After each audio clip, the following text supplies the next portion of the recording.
അങ്ങനെ 21 ഉപചാരങ്ങളാണ് നമ്മൾ ഇതുവരെ കണ്ടത്. സീമന്ത സിന്ദൂരം വരെയാണ് കണ്ടത്. നിത്യസുമംഗലിയായിരിക്കുന്ന ദേവിക്ക് സീമന്ത സിന്ദൂരം കൊടുക്കുകയാണ്. ആദിയും അന്തവുമില്ലാത്ത പരാശക്തി ജഗദംബിക അമ്മയുടെ സീമന്ത സിന്ദൂരം എന്ന് പറയുന്നത് സാക്ഷാൽ പരമശിവൻ തന്നെയാണ്. നിത്യസുമംഗലിയായിരിക്കുന്ന ദേവി.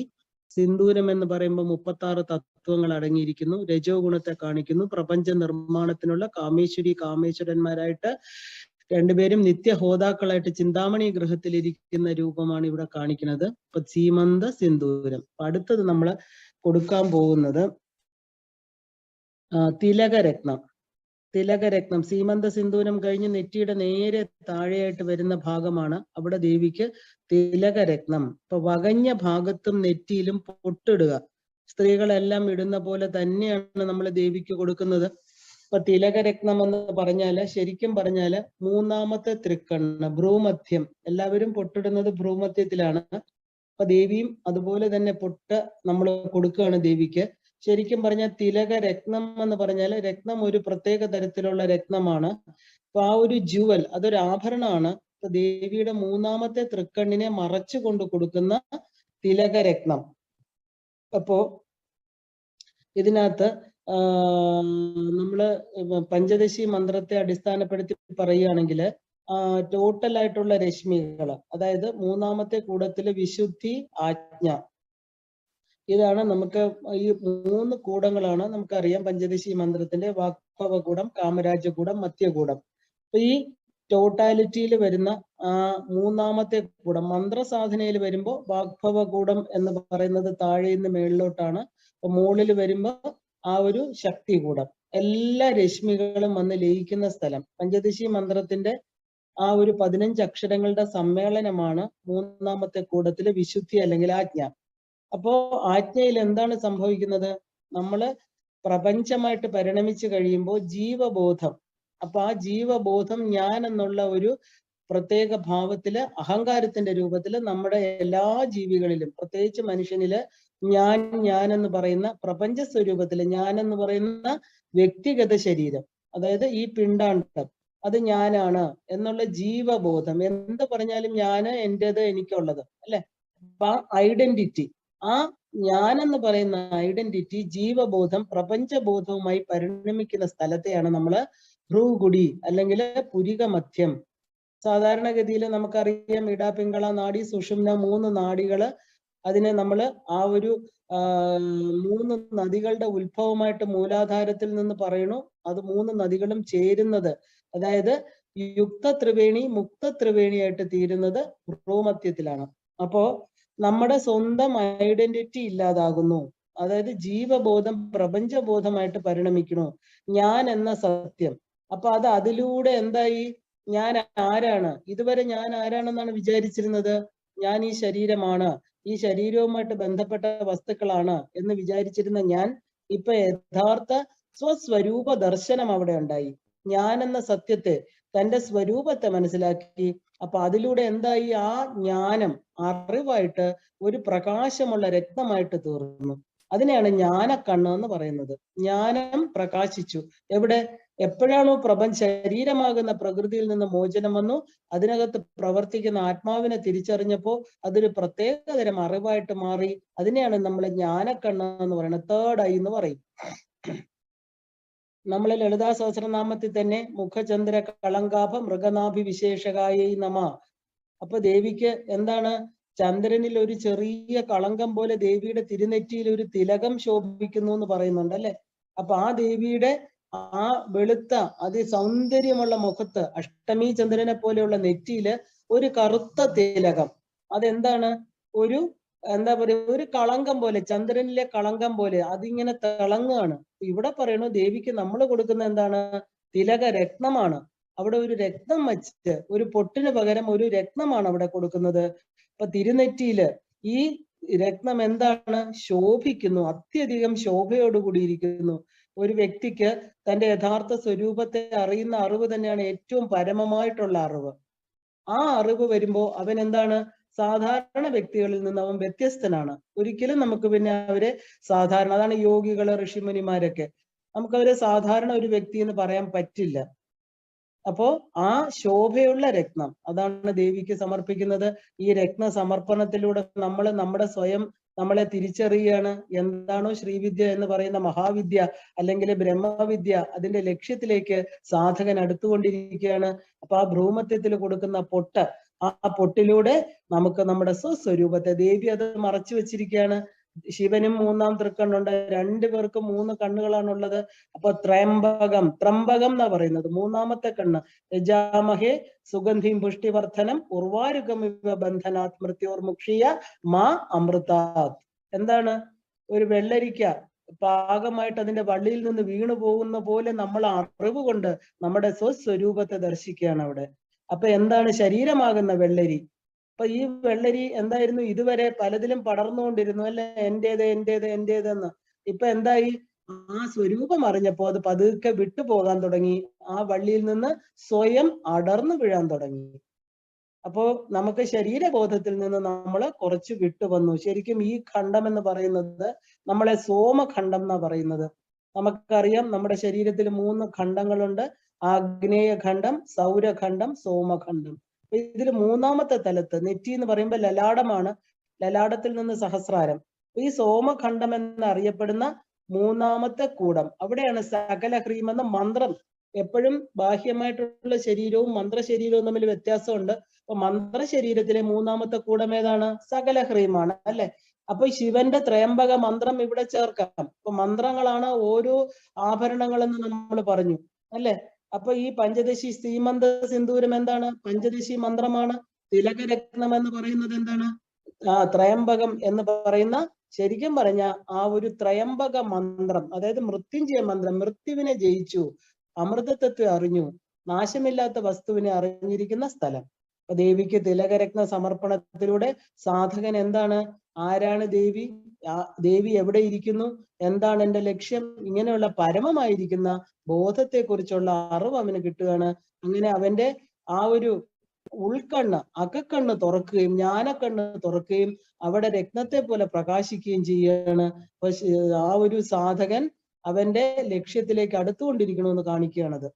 22-ാമത്തെ ഉപചാരം ദേവിക്ക് തിലകരത്നം. അത് കഴിഞ്ഞിട്ട് എന്താണ് പിന്നെ നമുക്ക് കൊടുക്കാൻ പറ്റുന്നത്? കാലാഞ്ജനം. അടുത്തത് 23-ാമത്തെ ഉപചാരമാണ് കാലാഞ്ജനം. കണ്ണില് കൺമഷി എഴുതല്. സാധാരണഗതിയിൽ സ്ത്രീകളെല്ലാം തന്നെ എന്താണ്? കുളിച്ചു കഴിഞ്ഞ് കണ്ണിന് ഭംഗി വരുത്തും, ഇല്ലേ? ആഭരണങ്ങൾ അണിയും, കണ്ണ് പൊട്ടിടും, അത് കഴിഞ്ഞ് കൺമഷി എഴുതും എല്ലാം അല്ലെ. ദേവിക്ക് കൺമഷി കൊടുക്കാൻ പോവാണ്. ദേവിയുടെ ജ്ഞാനക്കണ്ണ് നമ്മൾ കണ്ടു. ജ്ഞാനേന്ദ്രിയങ്ങളിലോട്ടുള്ള പ്രവേശനമാണ് ഇനി വരാൻ പോകുന്നത്. കാരണം മുഖത്താണ് ജ്ഞാനേന്ദ്രിയങ്ങള്, വാഗ്ഭവകൂടത്തിലാണ് കണ്ണ്, മൂക്ക്, നാക്ക്, ത്വക്ക്, ചെവി. ഇതെല്ലാം നമ്മുടെ ജ്ഞാനേന്ദ്രിയങ്ങളാണ്. അപ്പൊ ആദ്യത്തെ ജ്ഞാനേന്ദ്രിയമാണ് കണ്ണ് അല്ലെ. നയനം എന്ന് പറഞ്ഞാല് സർവ ഇന്ദ്രിയാണാൽ പ്രധാനം. നയനമാണ് എല്ലാത്തിനെയും നയിക്കുന്നത്, കാണുന്നത്. കാരണം നമ്മുടെ പുറമേ ഉള്ള കാഴ്ച എങ്ങനെയാണ്? നമ്മൾ 2 മാംസ ചക്ഷുസ്സുകൾ കൊണ്ടാണ് നമ്മൾ പുറമേ കാണുന്നത്. അപ്പൊ കൺമഷി എഴുതുന്ന സാധാരണ ഒരു വ്യക്തി അല്ലെങ്കിൽ ഒരു സ്ത്രീ കൺമഷി എഴുതുന്ന എന്താണ്? മനുഷ്യനെ സംബന്ധിച്ച് കണ്ണില് കൺമഷി എന്ന് പറയുന്നത് പണ്ടത്തെ കാലത്ത് പല ആയുർവേദ മരുന്നുകൾ ചേർത്ത് വീട്ടിൽ തന്നെ ഉണ്ടാക്കുന്ന ഒരു കൂട്ടാണ്. കണ്ണിന് കുളിർമ പകരാനും കണ്ണിലുള്ള അഴുക്കുകൾ മാറാനും തെളിഞ്ഞ കാഴ്ചശക്തി കിട്ടാനും ഒക്കെയാണ് സാധാരണഗതിയിൽ കൺമഷി എഴുതുക. കൊച്ചു കുഞ്ഞുങ്ങൾക്ക് മുതൽ അങ്ങനെയാണ് ചെയ്യുന്നത്. അപ്പൊ കണ്ണില് ഒരുപാട് അഴുക്കുകളുണ്ട് അല്ലേ. നമ്മൾ കാണപ്പെടുന്ന ഒന്നും സത്യമല്ല. നമ്മൾ ഇതുവരെ കണ്ടിരുന്ന കാഴ്ചകളൊക്കെ ബാഹ്യമായിരിക്കുന്ന കാഴ്ചകളാണ്. വെളിയിലിരിക്കുന്ന കാഴ്ചകള് കണ്ണില് ചിലപ്പം എന്താ പറയാ മിഥ്യയായിട്ടുള്ള കാഴ്ചകൾ വന്ന് ചേരാം. നമ്മളെല്ലാം കാണുന്നത് സത്യമാണോ എന്ന് ചോദിച്ചാൽ അല്ല. കാരണം നമ്മൾ ഇന്ന് കാണുന്നതൊന്നും നാളെ ഇല്ല, മാറിക്കൊണ്ടേയിരിക്കണം. ജഗത്തില് മാറ്റം അനിവാര്യ ഘടകമാണ്. അപ്പൊ നമ്മുടെ ഈ കണ്ണുകൊണ്ട് മാംസ ചക്ഷുസുകൾ കാണുന്നത് സത്യമാണോ എന്ന് ചോദിച്ചാല് അല്ല. അപ്പൊ എന്താണ് ഈ കാലാഞ്ജനം? കാല എന്ന് പറഞ്ഞാല് കാലം, കാലത്തിലൂടെ നമുക്ക് യഥാർത്ഥ സത്യത്തെ നമുക്ക് മനസ്സിലാക്കാൻ പറ്റുന്നു. കാലം എന്ന് പറയുന്നത് ഒരു പ്രവാഹമാണ്, സമയത്തിന്റെ ഒഴുക്കാണ്. ആ കറുത്ത നിറം കാലം എന്ന് പറഞ്ഞാൽ നമ്മുടെ ഭൂതകാലം നമുക്കറിയില്ല, ഭാവി കാലം അറിയില്ല, വർത്തമാന കാലത്തിൽ ഇപ്പോഴുള്ളത് മാത്രം, വളരെ പഴയതൊന്നും നമുക്ക് ഓർമ്മയില്ല. അപ്പൊ കാലം എന്ന് പറയുന്നത് ആർക്കും നിർവചിക്കാൻ പറ്റാത്ത സൂര്യചന്ദ്രന്മാരുടെ അയനത്തിലൂടെ പ്രകൃതിയിൽ നടന്നുകൊണ്ടിരിക്കുന്ന ഒരു സംഭവമാണ്. അപ്പൊ കാലം എന്ന് പറയുന്നത് അതിലാണ് എല്ലാം സംഭവിക്കുന്നത്. അപ്പൊ കാലത്തിലൂടെ നമ്മൾ എന്താ കാണുന്നത്? ഈ പ്രകൃതിയിലെ ചരങ്ങളും അചരങ്ങളുമായിട്ടുള്ള വസ്തുക്കളെ കാണുന്നു. ജീവൻ വരുന്നു, പോകുന്നു, മാറ്റങ്ങൾ സംഭവിക്കുന്നു. ജനിച്ച കുഞ്ഞിനെ ശൈശവത്തിൽ നിന്ന് അവസാനം വാർദ്ധക്യത്തിലാവുമ്പോൾ അവനെ പട്ടടയിലേക്ക് എടുക്കുന്നു. ഇന്ന് കണ്ട വ്യക്തിയെ നാളെ കാണുന്നില്ല. അപ്പൊ ഇതിനകത്ത് വളരെ ഒരു മായാജാലം ഈ പ്രകൃതിയിൽ നടന്നുകൊണ്ടിരിക്കുകയാണ്. അപ്പൊ കാണുന്നതൊന്നും സത്യമല്ല. അപ്പോ പക്ഷെ ഭഗവത്ഗീതയിൽ ഭഗവാൻ പറയുന്നു, ജാതസിഹി ധ്രുവോ മൃത്യു ധ്രുവം ജന്മ മൃതസ്യച്ച. ജനിച്ചവരിന് എല്ലാത്തിനും മരണമുണ്ട്, മരണമുള്ളവർക്ക് ജനനവും ഉണ്ടെന്ന് പറയുന്നു. അപ്പൊ എന്താ ഈ മരിച്ചവർ എവിടെയാണ് പോകുന്നത്? അവർക്ക് എങ്ങനെയാണ് പുനർജന്മം ഉണ്ടാകുന്നത്? ഒന്നും നമുക്കറിയില്ല. അപ്പൊ കാലം എന്ന് പറയുന്ന അതിലൂടെ മായാ തത്വം പ്രവർത്തിച്ചതുകൊണ്ട് നമുക്കറിയാൻ പറ്റുന്നില്ല. കാലം എന്ന് ഇവിടെ റെഫർ ചെയ്യുന്ന എന്താണ്? 31ാമത്തെ തത്വമായിരിക്കണം, മായാ തത്വമാണ്. ഈ മായാ തത്വം എല്ലാത്തിനെയും മറച്ചിരിക്കുന്ന തത്വം അല്ലെ? കാലാദിയായ ചെറുനൂലാലെ മൃദുനൂലാല് നെയ്യുമൊരു ലീലാപടം ഭവതിമയി. നമ്മൾ കണ്ടു ഇതിനു മുമ്പേ മായാ തത്വം എന്താണെന്ന്. ഒരു ചെറിയ നൂലിഴകൾ കൊണ്ട് മറച്ചിരിക്കുന്ന ഒരു കറുത്ത പുതപ്പ് കൊണ്ട് അമ്മ എല്ലാം ആവരണം ചെയ്യപ്പെട്ടിരിക്കുകയാണ്. ആവരണം അമ്മ ചെയ്തു വച്ചിരിക്കുന്നു. നമ്മളത് പൊക്കി അതിനടിയിൽ എന്താണ് സത്യമെന്ന് ഒരു സാധകൻ അറിയണം. അറിഞ്ഞാൽ മാത്രമേ സത്യം അറിയാൻ പറ്റൂ. അപ്പോ ഈ മായാ തത്വം ശരിക്കും പറഞ്ഞാല് ഈ മായാ തത്വത്തെ 36 തത്വങ്ങളിലെ 31ാമത്തെ തത്വമായിരിക്കുന്ന മായയെ അറിയുമ്പോൾ നമ്മുടെ കൺമഷി, അതായത് നമ്മുടെ കണ്ണിലുണ്ടായിരുന്ന അഴുക്ക്, നമ്മുടെ കാണപ്പെടുന്നതിലുള്ള ആ ഒരു മിഥ്യാധാരണകളൊക്കെ മാറി യഥാർത്ഥമായിരിക്കുന്നത് എന്താണെന്ന് മനസ്സിലാവും. കാരണം നല്ലൊരു വിഷൻ നമുക്ക് ഇതുവരെ ഉണ്ടായിരുന്ന ലിമിറ്റഡ് ആയിരിക്കുന്ന നമ്മുടെ ആ അനുഭവ മണ്ഡലത്തിൽ നിന്ന് നമ്മൾ വളരെ വിശാലമായിട്ടുള്ള ഒരു അനുഭവ മണ്ഡലത്തിലേക്ക് പോകും. അപ്പൊ ഇവിടെ സകല ഹ്രീം എന്ന് പറഞ്ഞാല് എല്ലാം വന്ന് ലയിക്കുന്ന സ്ഥലം. അപ്പോ ഈ കണ്ണെന്ന് പറയുന്നത് നമുക്കറിയാം 3ാമത്തെ കൂടത്തിൽ തന്നെയാണ് ഇരിക്കുന്നത്. അപ്പൊ ഈ കറുപ്പ് നിറം എന്ന് പറഞ്ഞ കറുത്ത നിറം, കാലാഞ്ജനം എന്നാ പറയുന്നത്. കറുപ്പ് നിറം എന്തിനെ കാണിക്കുന്നു? കറുപ്പ് നിറം എന്ന് പറയുന്നത് ശരിക്കും പറഞ്ഞാൽ കാളികയായിരിക്കണം. കാളി എന്ന് പറഞ്ഞാൽ ആരാ? ദശമഹാവിദ്യകളിൽ ആദ്യത്തെ സ്വരൂപിണിയാണ് കാളി. അപ്പൊ അത് മാത്രമല്ല, കറുപ്പ് നിറം, ദേവി കറുത്ത നിറത്തിലാണ്. കാളി, താര ഇവരെല്ലാം കറുപ്പ് നിറമാണ്. എന്താണ് കാളിയുടെ കറുപ്പ് നിറം കാണിക്കുന്നത്? കറുപ്പ് എന്ന് പറഞ്ഞത് 2 നിറങ്ങളിലെ വെളുപ്പും കറുപ്പും, ഇത് 2 നിറങ്ങളായിട്ട് നമുക്ക് കൂട്ടാൻ പറ്റില്ല. ഈ കറുപ്പ് നിറം എന്ന് പറഞ്ഞാൽ എല്ലാം തന്നിലേക്ക് ലയിപ്പിക്കുന്ന മഹാശക്തിയാണ് നമ്മളെ കാളി. കാളി എന്നാണ് ശരിക്കും. കാലത്തിനെ അതിക്രമിച്ചവൾ, കാലം ഉണ്ടാക്കുന്നവൾ. എപ്പോഴാണോ ഈ പ്രപഞ്ചം പൊട്ടിവിടരുന്നത്, എപ്പോഴാണോ ഈ പ്രപഞ്ചം ആ ഒരു നിർമ്മാണത്തിനായി ഇച്ഛാശക്തി, ജ്ഞാനശക്തി, ക്രിയാശക്തി, ഇത് 3ഉം ചേർന്ന് ആദ്യമായിട്ടുണ്ടാകുന്ന ദേവിയുടെ സ്വരൂപത്തെ, പ്രചണ്ഡമായിരിക്കുന്ന ഭാവം, ഇതാണ് കാളിക്ക് ദിക്കുകള്. കാളി നഗ്നമായിട്ട് ദിക്കുകൾ സ്വരൂപമായിട്ടിരിക്കുന്നത്. ഈ 51 അക്ഷരങ്ങളാകുന്ന തലയോട്ടുകളിൽ നമ്മുടെ ആ 51 അക്ഷരങ്ങളെ ധരിച്ചുകൊണ്ട് ശിവന്റെ നെഞ്ചിൽ ചവിട്ടിക്കൊണ്ട് തന്റെ ആ വലത് കാലെ ചവിട്ടിക്കൊണ്ട് പ്രപഞ്ച നിർമ്മാണത്തിന് ഇറങ്ങുന്ന കാളികാദേവി, അതാണ് കാളി. അപ്പൊ ആ കറുപ്പ് നിറം എന്ന് പറയുന്നത് നമുക്ക് അതിനപ്പുറം എന്താണ്?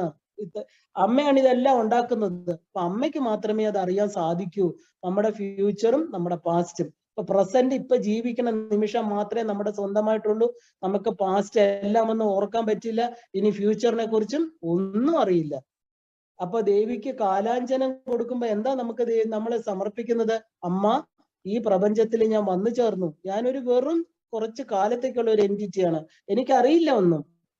ആ അമ്മയ്ക്ക് കാലാഞ്ജനത്തെ സമർപ്പിച്ച ആ കറുപ്പ് നിറം, അതായത് ഫ്യൂച്ചറും പാസ്റ്റും അറിയാതെ ആ ഒരു ഇരുട്ടിൽ തപ്പുന്ന വ്യക്തിയാണ് ഞാൻ.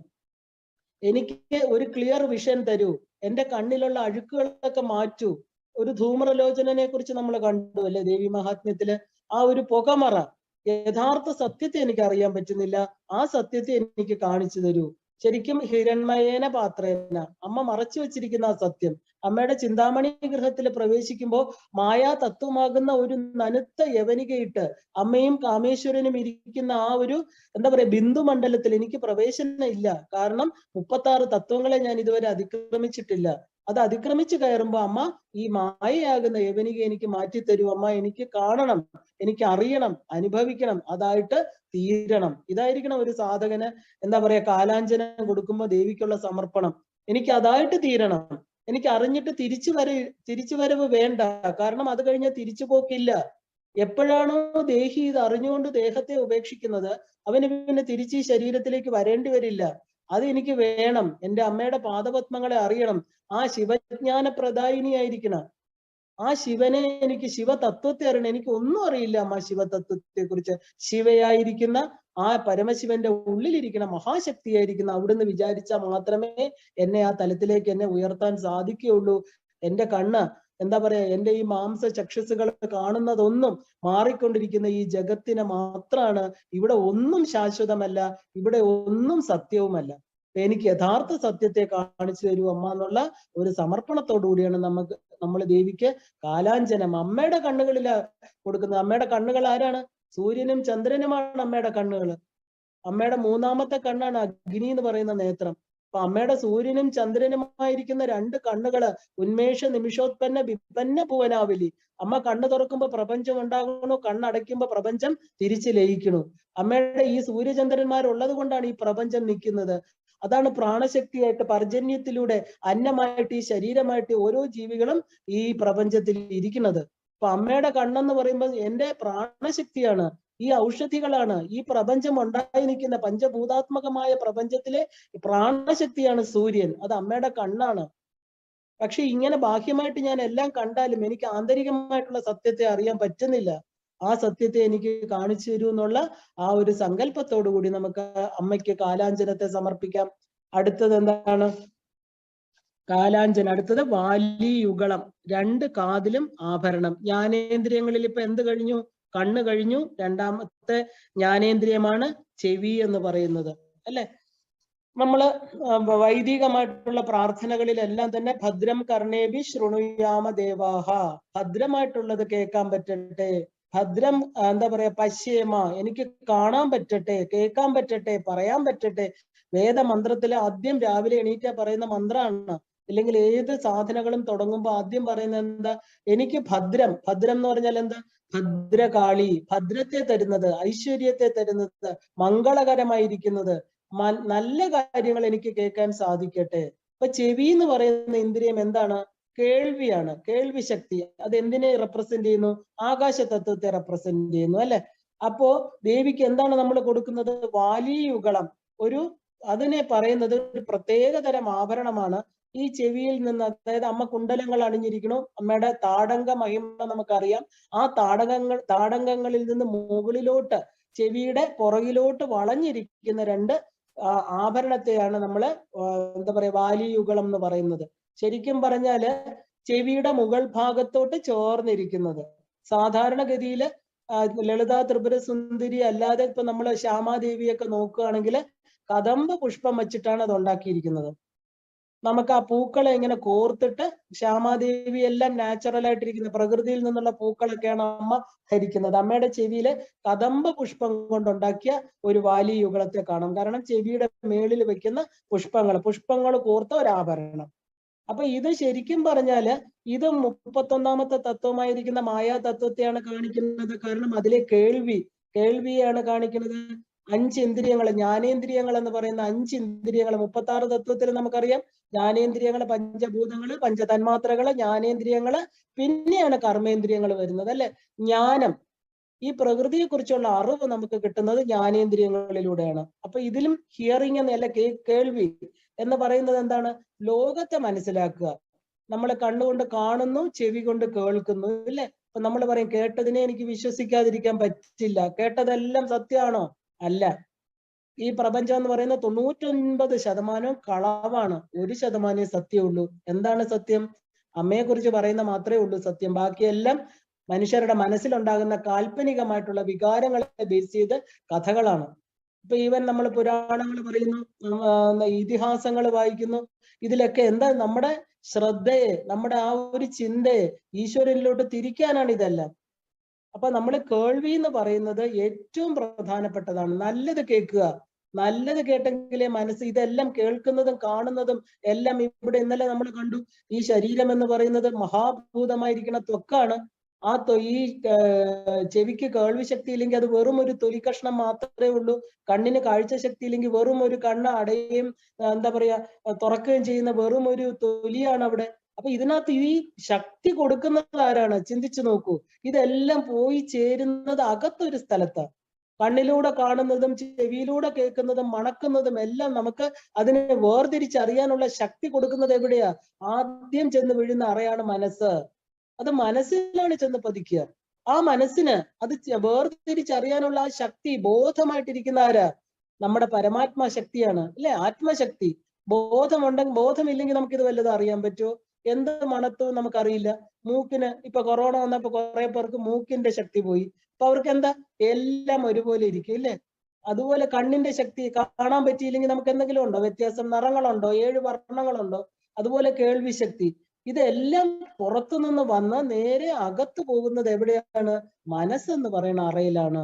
ആ അറയിൽ പോയിട്ട് അതിനെ നമുക്ക് വേർതിരിച്ചെടുക്കണം. എന്ത് കേട്ടു, എന്ത് പറഞ്ഞു, അത് ശരിയാണോ ഇല്ലേ? ബുദ്ധിക്ക് കൊടുത്തത് വേർതിരിച്ചെടുക്കണോ ഇല്ലേ നമ്മള്? അപ്പൊ ഈ കേൾവി എന്ന് പറയുന്നത് ശുദ്ധമായിരിക്കണം, ക്ലിയർ ആയിരിക്കണം. അതിന് എന്ത് വേണം? നമ്മള് നല്ലത് കേൾക്കണം. നല്ലത് കേട്ടാൽ മാത്രമേ നമുക്ക് നമ്മുടെ ഉള്ളിൽ നല്ലത് എത്തിക്കാൻ പറ്റൂ. പറഞ്ഞതിനെ തിരിച്ചും മറിച്ചും വേറെയും കഥകൾ ഉണ്ടാക്കി അത് വേറൊരു രീതിയിൽ നമ്മുടെ ഉള്ളിൽ എത്തുമ്പോൾ നമ്മൾ എന്താ?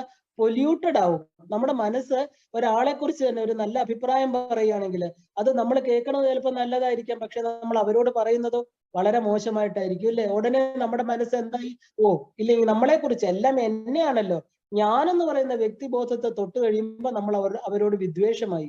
അവര് പറഞ്ഞു കാണില്ല ചിലപ്പോ. അപ്പൊ എന്താണ് നമ്മൾ കേട്ടതെല്ലാം സത്യമാണോ? നമ്മൾ എവിടുന്ന് ആ സോഴ്സ് നമുക്ക് കിട്ടി? എല്ലാം വളരെ ചിന്തനീയമാണ് അല്ലെ? അപ്പോ നമുക്ക് ഇതൊക്കെ മാറാനായിട്ട് നമ്മുടെ പഞ്ചേന്ദ്രിയ ശുദ്ധിക്ക്, ജ്ഞാനേന്ദ്രിയ ശുദ്ധിക്ക് എന്താ വേണ്ടത്?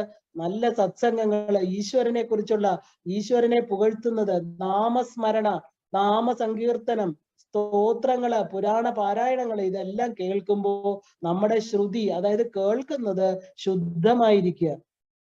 അപ്പൊ ലോകത്തിലെ എന്താ പറയാ, നമുക്ക് ലോകത്തെ അറിയുന്നത് കേൾവിയിലൂടെയാണ്. പലതും കേട്ടും കണ്ടുമാണ് ഒരു കുഞ്ഞ് വളരുന്നത് അല്ലെ? ഇപ്പൊ കേൾവിക്കും കാണലിനും വളരെ ഇമ്പോർട്ടൻസ് ഉണ്ട്. ഇപ്പൊ കേൾവി എന്ന് പറഞ്ഞാല് പ്രധാനം ഇതിനെന്താണ്? അറിവെന്നാണ് അർത്ഥം. നമ്മൾ ഓരോ ക്ലാസ്സിലും ഒരു കൊച്ചു കുഞ്ഞ് LKG UKG പഠിച്ച് PhD വരെ എടുക്കുന്ന ആ കുട്ടി എന്താ സ്കൂളിൽ പോകാൻ കാരണം? കേൾക്കുക, അറിയുക, അതിന്റെ പരിതസ്ഥിതികളോട് ഇണങ്ങി അത് എങ്ങനെയാണ് വളരുന്നത്? കേട്ടറിഞ്ഞിട്ടാണ്. ആ കുട്ടി വീട്ടിൽ എങ്ങനെ അച്ഛനെയും അമ്മയും കാണുന്നു, അവര് സംസാരിക്കുന്ന ഭാഷ. അപ്പൊ കേൾവി എന്ന് പറയുന്നത് ഒരു വ്യക്തിയുടെ ജീവിതത്തില് വളരെയധികം പ്രാധാന്യമുള്ളതാണ്. ആ കേൾവിയാണ് അവനെ ഏത് സംസ്കാരത്തിലേക്ക് നയിക്കുന്നത്, അവന്റെ വാസനകളെ ഉണ്ടാക്കുന്നത്. അതനുസരിച്ചാണ് ആ വ്യക്തി ജീവിക്കുന്നത്. അപ്പോ ഈ ഒരു നല്ല കുടുംബത്തില് നല്ല മന്ത്രോച്ചാരണങ്ങൾ, രാവിലെയും വൈകിട്ടും പൂജയും ആ സത്സംഗങ്ങളുള്ള ഒരു വീട്ടിൽ ജനിക്കുന്ന കുഞ്ഞ് നാച്ചുറലി അതുപോലെ ആയിട്ട് തീരും. കാരണം നല്ലതാണ് കേൾക്കുന്നത്, നല്ലതാണ് കാണുന്നത്. അപ്പൊ ഈ 2 ഇന്ദ്രിയങ്ങളുടെ പ്രാധാന്യമാണ് അവിടെ പറയുന്നത്. അപ്പോ ആ ദേവിക്ക് കേൾവി എന്ന് പറയുന്ന ചെവിയില് നമ്മൾ വയ്ക്കാൻ കൊടുക്കുന്ന പുഷ്പം കദംബ മഞ്ജരീക്ലിപ്ത കർണപൂര മനോഹരായി നമ. അമ്മയ്ക്ക് ഏറ്റവും നല്ല കദംബ പുഷ്പം, കദംബ പുഷ്പം ദേവപുഷ്പമാണ്. ഇവിടെ നമ്മുടെ ഭൂമിയിലുള്ള പുഷ്പമല്ല. അപ്പൊ ദേവിക്ക് ഏറ്റവും ഉയർന്ന പുഷ്പത്തെ സമർപ്പിക്കുമ്പോൾ നമ്മൾ ഉയർന്നത് കേൾക്കട്ടെ, നല്ലത് കേൾക്കട്ടെ, നല്ല സംഘങ്ങളില് നമ്മുടെ കൂട്ടുകാര് നല്ലവരായിരിക്കട്ടെ, സത്സംഗങ്ങളിൽ ഇരിക്കാൻ പറ്റട്ടെ, ദുസ്സംഗങ്ങളിൽ നിന്ന് എപ്പോഴും നന്മയുള്ള വാക്കുകൾ അത് നമുക്ക് കേൾക്കാൻ സാധിക്കട്ടെ. ഇവിടുത്തെ മന്ത്രം ഏതാണെന്ന് ചോദിച്ചാല് ശ്രുതിധാരിണി വിദ്യ. ഇവിടെ ഒരു മന്ത്രമുണ്ട്. കാരണം അത് സാധാരണ ശ്രീവിദ്യ മന്ത്രത്തിനകത്ത് വരുന്നതാണ്. രശ്മിമാല മന്ത്രത്തിനകത്ത് അത് വരും. ഇവിടത്തെ ആ ഒരു മന്ത്രം ശ്രുതി ധാരിണി വിദ്യ എന്ന് പറയും. അപ്പോ 24ാമത്തെ ഉപചാരം എന്താണ്? വാലിയുഗളം, മണികുണ്ടല യുഗളം. 25ാമത്തെ ഉപചാരം ആ കമ്മലുകള്, അതായത് കമ്മലുകളിലെ മണികുണ്ടലം തൂക്കുകയാണ്. അപ്പൊ ദേവിയുടെ നമുക്കറിയാം, ഏത് ദേവിയുടെ ചിത്രം കണ്ടാലും നമ്മൾ ദേവി ഒന്നുകിൽ താടങ്കമാണ് ദേവി ഇട്ടിരിക്കുന്നത്. താടങ്കം എന്ന് പറഞ്ഞാല് പണ്ടത്തെ കാലത്ത് വിവാഹിതയായിട്ടുള്ള ഒരു സ്ത്രീ ഇടുന്നതാണ് താടങ്കം. എന്താ പറയാ, സുബ്രഹ്മണ്യ ഭട്ടർ ദേവിക്ക് താടങ്ക മഹിമയെ കുറിച്ച് പറയുന്നുണ്ട് അല്ലേ? അപ്പോ ആ കാഞ്ചി കാമാക്ഷിയില് അദ്ദേഹം താടങ്കത്തെ കുറിച്ചാണ് പറയുന്നത്. അപ്പൊ ദേവി താടങ്കം ധരിക്കാറുണ്ട്, അല്ലാത്തതിൽ നമ്മള് മണികുണ്ടലങ്ങൾ ധരിക്കാറുണ്ട് അല്ലെ? താടങ്കവും എന്താ പറയാ മണികുണ്ടലങ്ങളും എല്ലാം ദേവിയുടെ തന്നെ ഒരു പ്രത്യേകതയാണ്. അപ്പോൾ താടങ്കം എന്ന് പറയുമ്പോൾ താടങ്ക യുഗളീഭൂത തപനോടുപ മണ്ഡല. ദേവിക്ക് എന്താ പറയുന്നത്? ദേവിയുടെ താടങ്കങ്ങൾ എന്താണ്? നമ്മുടെ ഈ ഒരു പ്രപഞ്ചത്തെ കാണാൻ പറ്റുന്ന, അതായത് നമുക്ക് പ്രപഞ്ചത്തെ കാണാൻ സാധിക്കുന്ന രണ്ട് വസ്തുക്കൾ എന്തൊക്കെയാണ്? പകല് സൂര്യനും രാത്രി ചന്ദ്രനും, അല്ലെ? അപ്പൊ ശരിക്കും അതാണ് അമ്മയുടെ കാതിൽ ധരിച്ചിരിക്കുന്നത്. നേരത്തെ പറഞ്ഞു അമ്മയുടെ കണ്ണുകളാണ് എന്ന്, ഇപ്പൊ പറയുന്നു അമ്മ കാതിൽ ധരിച്ചിരിക്കുന്നത്. അപ്പൊ ഈ പ്രപഞ്ച സ്വരൂപിണിയായിരിക്കുന്ന ലളിതാ ത്രിപുര സുന്ദരിയാണ് ഇവിടെ കണ്ടുകൊണ്ടിരിക്കുന്നത് നമ്മള്. അപ്പൊ പ്രപഞ്ചത്തിൽ അമ്മയുടെ ആ ഒരു കുണ്ടലങ്ങളായിരിക്കുന്ന ആ ഒരു എന്താ പറയാ, ഈ സൃഷ്ട പ്രപഞ്ചത്തിന് വെളിച്ചം കൊടുക്കുന്ന സൂര്യൻ ഒരു വലത് ചെവിയില്, പിങ്കള നാഡി വലത് ഭാഗത്ത്, ഇടത് ചെവിയില് അമ്മയ്ക്ക് ചന്ദ്രനാണ്. ചന്ദ്രൻ പൂർണ്ണമായിരിക്കുന്ന ചന്ദ്രനായിരിക്കുന്ന ആ ഒരു കുണ്ടലമാണ് തൂക്കിയിരിക്കുന്നത്. ഇതെന്താ കാണിക്കുന്നത്? ശരിക്കും പറഞ്ഞാല് ഒന്ന് പ്രകാശം, സൂര്യൻ നമുക്കറിയാം സൂര്യനാണ് പ്രകാശിക്കുന്നത്. സൂര്യന്റെ പ്രകാശത്തിന്റെ ആ ഒരു പ്രതിഫലനമാണ് ചന്ദ്രൻ എന്ന് നമുക്കറിയാം, അല്ലെ? അപ്പൊ ഈ സൂര്യചന്ദ്രന്മാരെ എന്താ കാണിക്കുന്നത്? പ്രകാശ വിമർശത്തെയാണ് കാണിക്കുന്നത്. പ്രകാശം എന്ന് പറയുന്നത് ശിവനിൽ നിന്ന് വിമർശ ശക്തിയായിരിക്കുന്ന പാർവതി ഉണ്ടായിരിക്കുന്നു. അപ്പൊ ഈ പ്രപഞ്ചം എന്താണ്? വിമർശമാണ്, അല്ലെ? ഒരു പ്രതിബിംബമാണ്. ആ പ്യുവർ ആയിരിക്കുന്ന ടോട്ടാലിറ്റിയിലിരിക്കുന്ന സത്തിന്റെ ഒരു പ്രതിഫലനമാണ് ഈ ശക്തിയായിരിക്കുന്ന ശിവ. അപ്പൊ ഇതേ ശിവന് തന്റെ ഒരു ദർപ്പണമാണ് ഈ പ്രപഞ്ചം, ഒരു കണ്ണാടിയാണ്. ആ കണ്ണാടിയിൽ, അതാണ് ദക്ഷിണാമൂർത്തി സ്തോത്രത്തിൽ പറയുന്നത്, അല്ലെ? വിശ്വം ദർപ്പണ ദൃശ്യമാന നഗരീ തുല്യം നിജാന്തർഗതം.